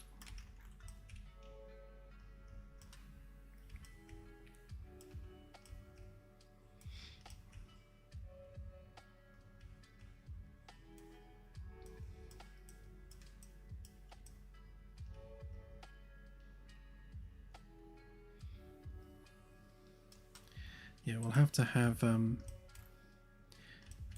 like one side going up and the other side going down, so it's kind of one of them zigzaggy stairs.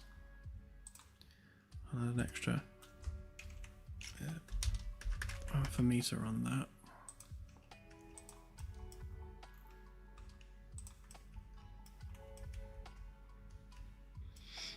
And then we could do something ornate in the corners there. There'll be windows along here as well.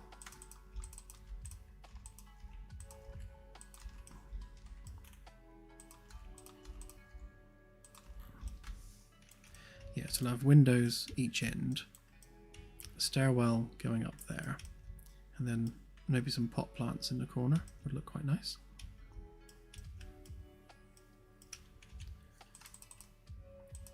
Could never have enough pot plants.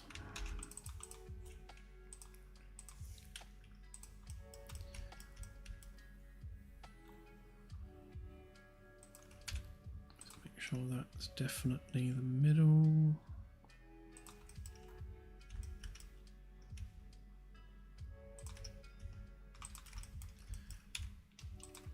Right, so that's the landing area. I think 4 meters is probably enough.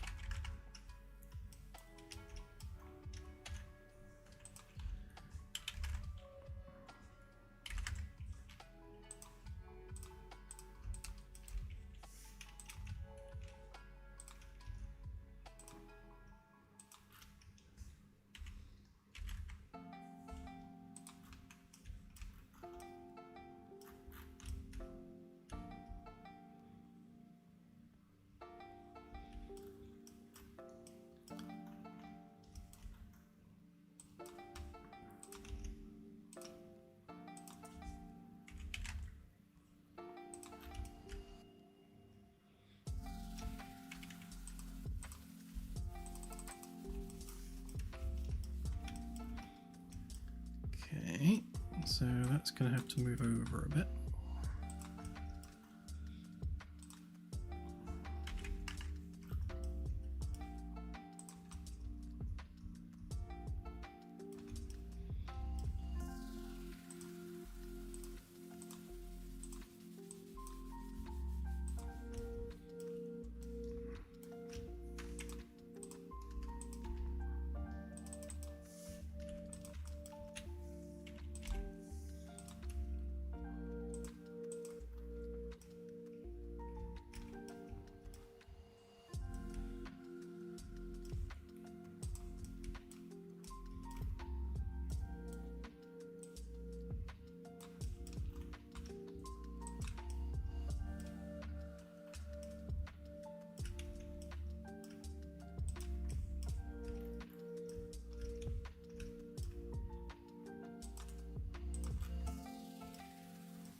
Yeah, that's about all I can do with that, really.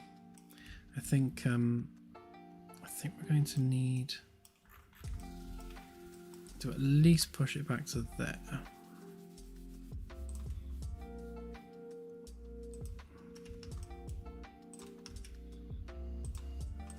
So that's kind of the minimum it can be. So yeah, one step over basically.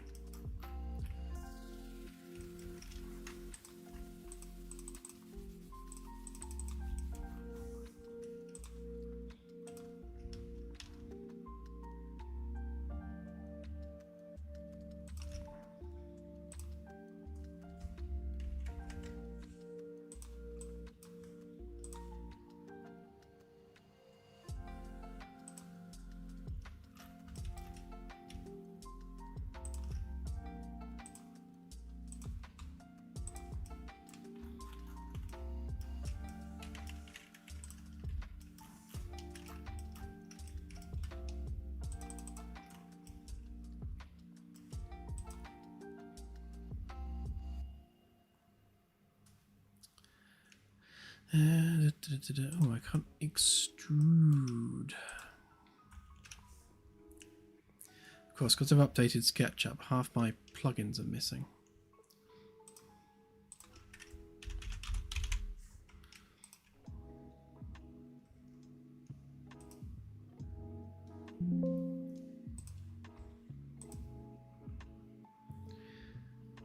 Right, so I should be able to extrude that across there. Yeah.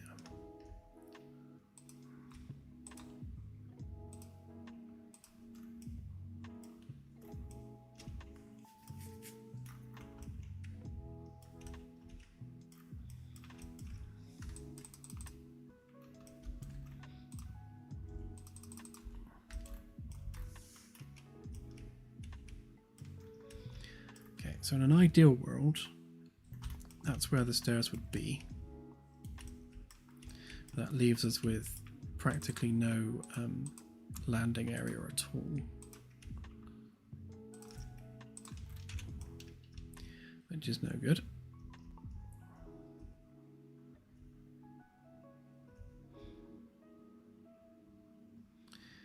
So I suppose we need to middle it instead.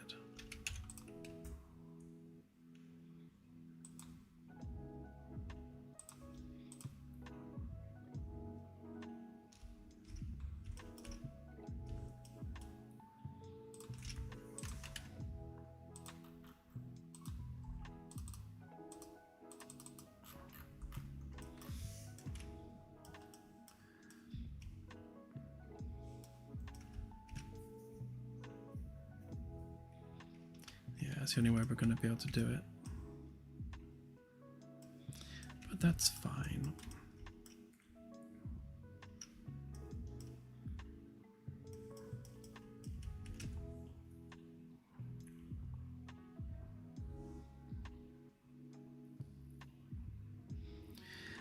Yes, so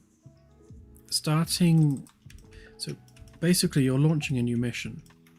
So you'd be launching a new mission on a new ship. So you wouldn't be able to continue where you were from the Magellan. You'd have to start a whole fresh mission of exploration.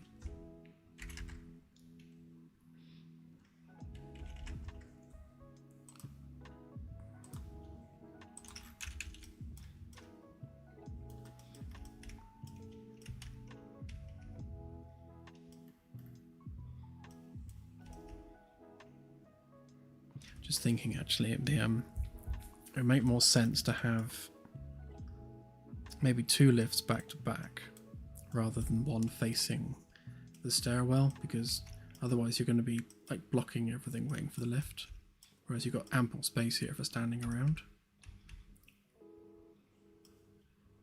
We have to think of these things.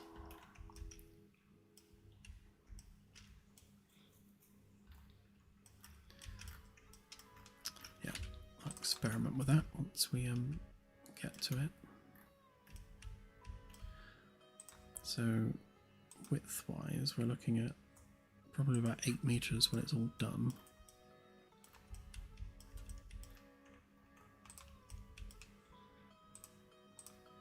Then we need to flip this one.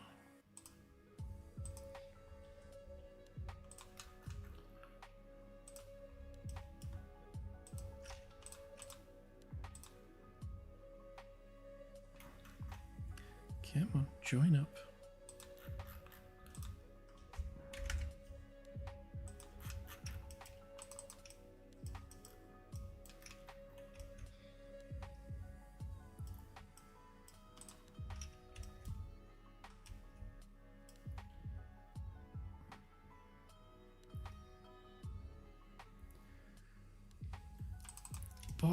But it has to be symmetrical.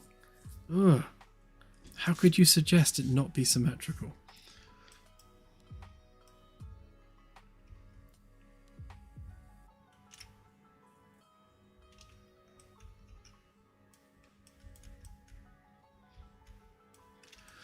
I guess, yeah, the point is this is a very small ship with a very small crew.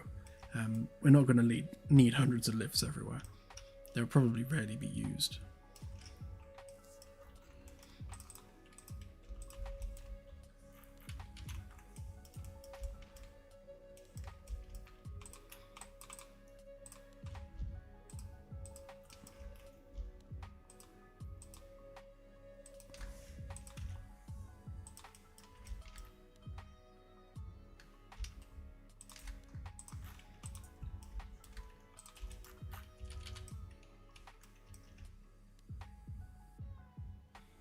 Need to be careful with the view distance along here, actually, because we'll get to the point where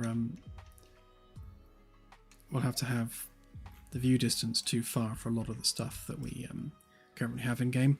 A lot of the props have their view distance set to 40 meters, so we don't want to exceed that too much if we can help it. So we'll need some kind of barrier to visibility halfway along.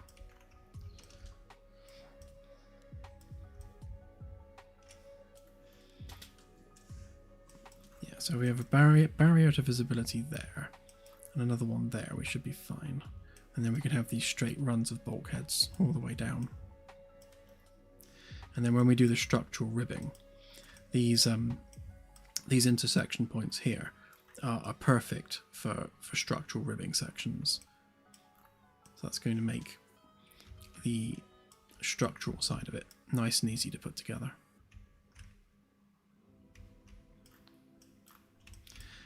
Right, well, I've just noticed the time, so we'll pop all that back together and then maybe colour these engines in just for the giggles.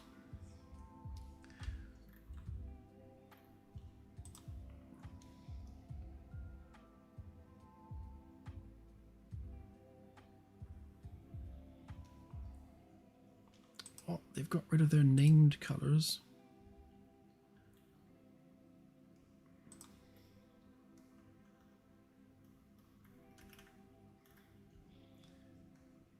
SketchUp, why would you do this?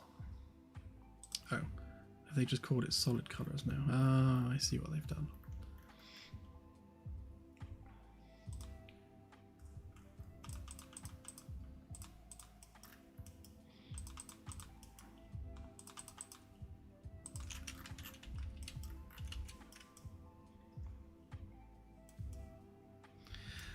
Okay.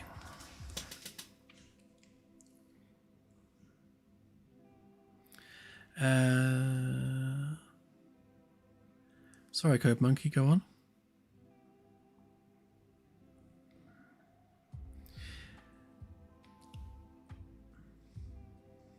Yeah, so the issue is you can't have people occupy the same space in a multiplayer game. So let's say we had this ship and the Magellan in the game world together. You'd have to offset them vertically or horizontally, the interiors, because otherwise networking won't work. But in order for those players on those ships to have a ship interior, then of course you need both of those ship interiors present in the game world, and that's also needed so you can transfer crew between the two ships.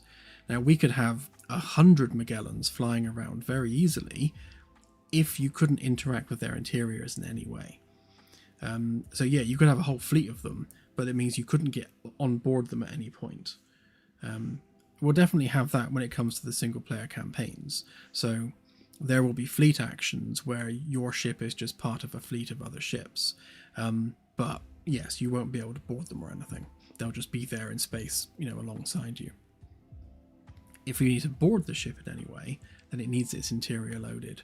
And that's where we struggle, because this one won't be so bad, but with something the size of the Magellan, the interiors are huge, with thousands and thousands of actors, and loading more than one of those is quite challenging. But anywho, so here is our as unnamed ship. It's going to look somewhat like this. It is a ship built by Lunara Industries, our luxury shipbuilding company or corporation. And yeah, hopefully when it's done, it's going to be a very, very sexy ship with some nice smooth hull lines and lots of luxury yacht aesthetic. And yeah, it will be about this big, which is roughly comparable to Firefly.